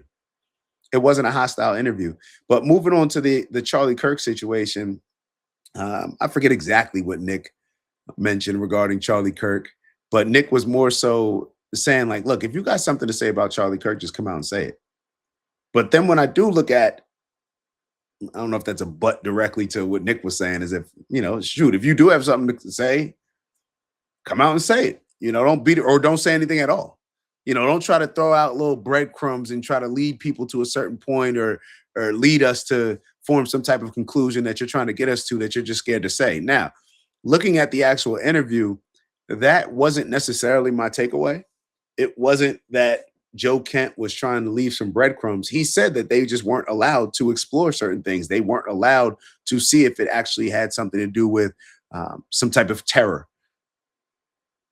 He said that they weren't even allowed to explore it. Things about even the Thomas Crook shooting. What Joe Kent was saying is that the guy, and what was his name again? I believe it was Asif Merchant.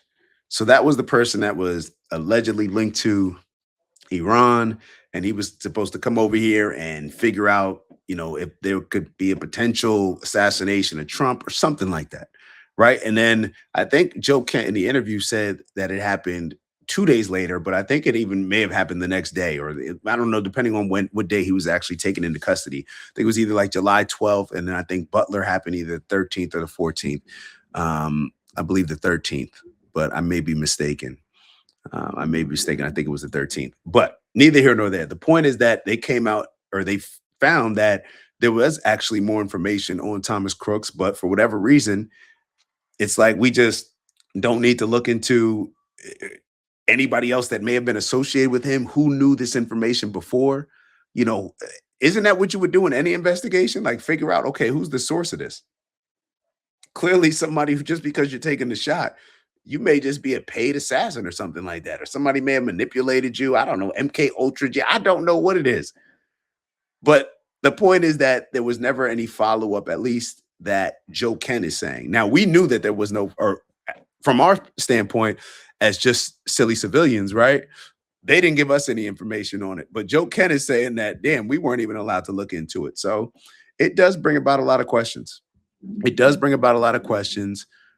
This interview with Joe Kent and Tucker Carlson, who knows what this is going to lead to. He resigned on a Monday, did an interview on a Tuesday or Wednesday, or what did he resign on Tuesday? What's today? I don't know. I'm getting the days mixed up. He did the interview right after he resigned. All right. All these days are flowing for me. But it's like clearly you had these things set up. Clearly you probably went out to Tucker maybe the day before, or at least discussed with him a lot of the things that you were saying. So this does present very well. Now, do you believe everything that Joe Kent's saying? I don't know.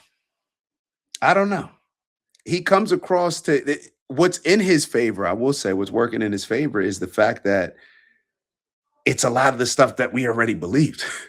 So it's not like he's trying to convince us of something that is totally not on par with the things that we were already suspecting. He's just confirming it. He's confirming what Marco Rubio said. He's confirming what a lot of people have said regarding the Iraq war and us being pushed into it by Bibi Netanyahu. We saw a lot of this before our eyes. He's confirming that, hey, I don't want, American soldiers to be dying on behalf of a war for Israel. That happened in Iraq. Israeli troops didn't go to that war, but American troops went. And whether you say that this was only America making the decision, well, Bibi Netanyahu sure campaigned and pushed for it very hard, but they didn't send anybody. So it's going to be very interesting to see how a lot of this stuff plays out. It's going to be interesting to see how, people start responding to the Tulsi Gabbard. I expect Donald Trump to be pretty cool with how Tulsi Gabbard handled herself, because actually, I don't know, because Trump probably would have preferred her to just say, yes, there was an imminent threat. Not, oh, only Donald Trump can make that decision. We just provide him the information. No, Trump probably wanted her to say, look, Tulsi, it was an imminent threat. You need to say it was an imminent threat and leave it at that. So she's in a tough place, like probably a lot of people in that administration are in a tough place, because they know what they're doing is not in the best interest of the country. And even worse than that, see, they'll still go along with something if it's not in the best interest of the country, in my opinion. However, the worst part is they know that Americans know that it's not in the best interest of the country. And not only do they know that Americans know that it's not in the best interest of the country, but they know that Americans are taking heed to how this works. We saw what happened with Iraq. We see Bibi Netanyahu coming through the White House all the time. We see how Israel handled Palestine and justified it by playing defense. We see the questions that Charlie Kirk was asking as far as, was there a stand down order? We see the backlash that Charlie Kirk was getting from being not as strong a Zionist as these people wanted him to be. We see how y'all have lied about the Epstein files. We see how it seems like y'all are at best making mistakes, huge mistakes when it comes to the Charlie Kirk situation. At worst, just hiding what actually happened. They're doing it. So we're seeing all of these things happen where there's not a lot of trust and faith, if any, in our government. So will there be people still rocking with Trump, still just aligned with him and the quote unquote plan trusters that Nick Fuentes always talks about? Absolutely. Absolutely. Because to a lot of these people, it's not about the things that they say it's about. It's not about putting America first. Come on now. We're not stupid.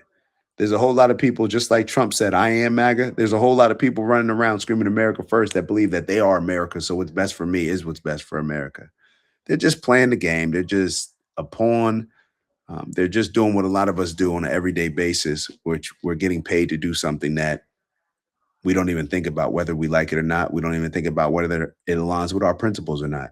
The difference is they're pushing us and making certain decisions that are causing lives to be lost, a lot of them.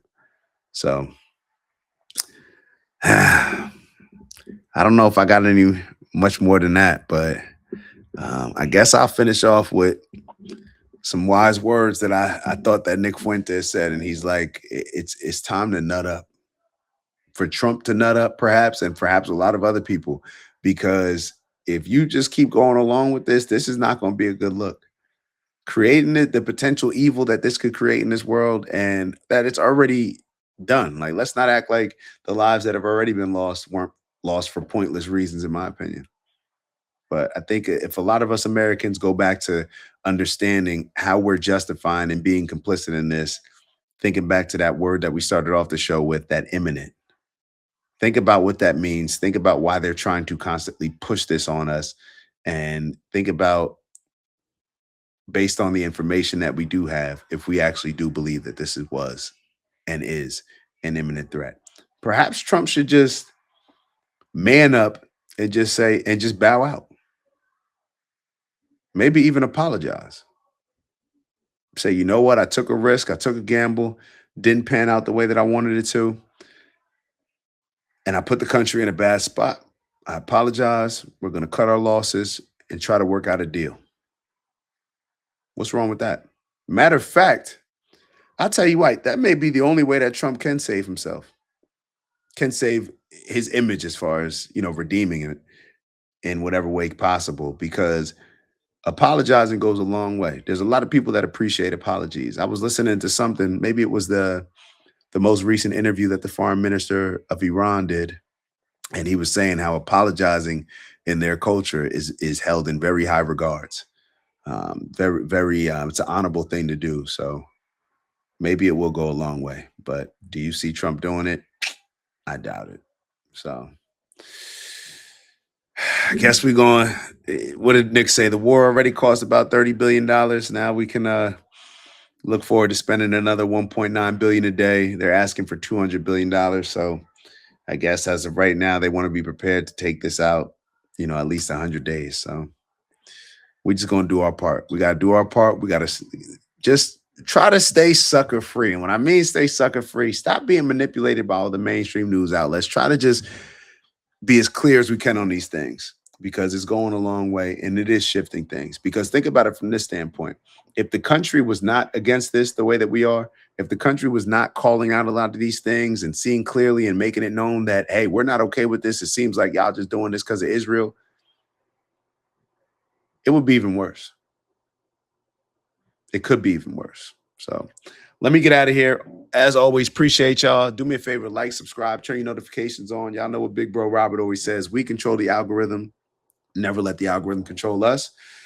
Let me know where my blind spots may be coming in. Let me know where my bias may be creating some blind spots for me. And on that note, I'll see you on the next video.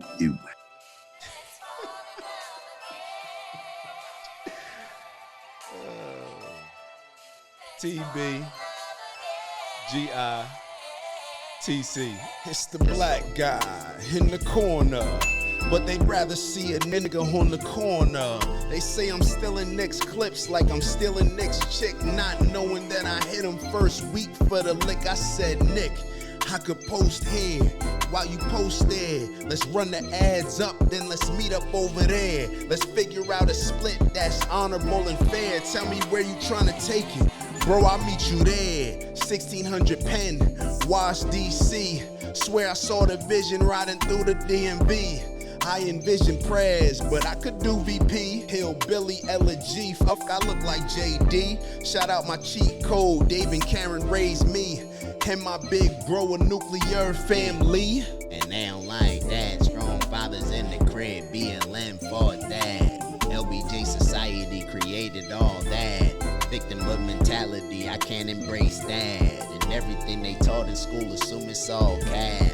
Everything I said I'd be, I am that. Everything I said I'd be, I am that. Everything I said I'd be, I am that. Ain't no introduction, just some fun facts. In case you were wondering, I am Dak. I know you heard me hit it 3 times for Dr. Umar. Shout out to Umar, man. We ain't kicking nobody when they down. And shout out to everybody that continues to show love, support, appreciating the message that I'm giving y'all, along with the bro Nick's message. We gonna keep pushing, man. And shout out to the haters too, cause y'all in the comments heavy too.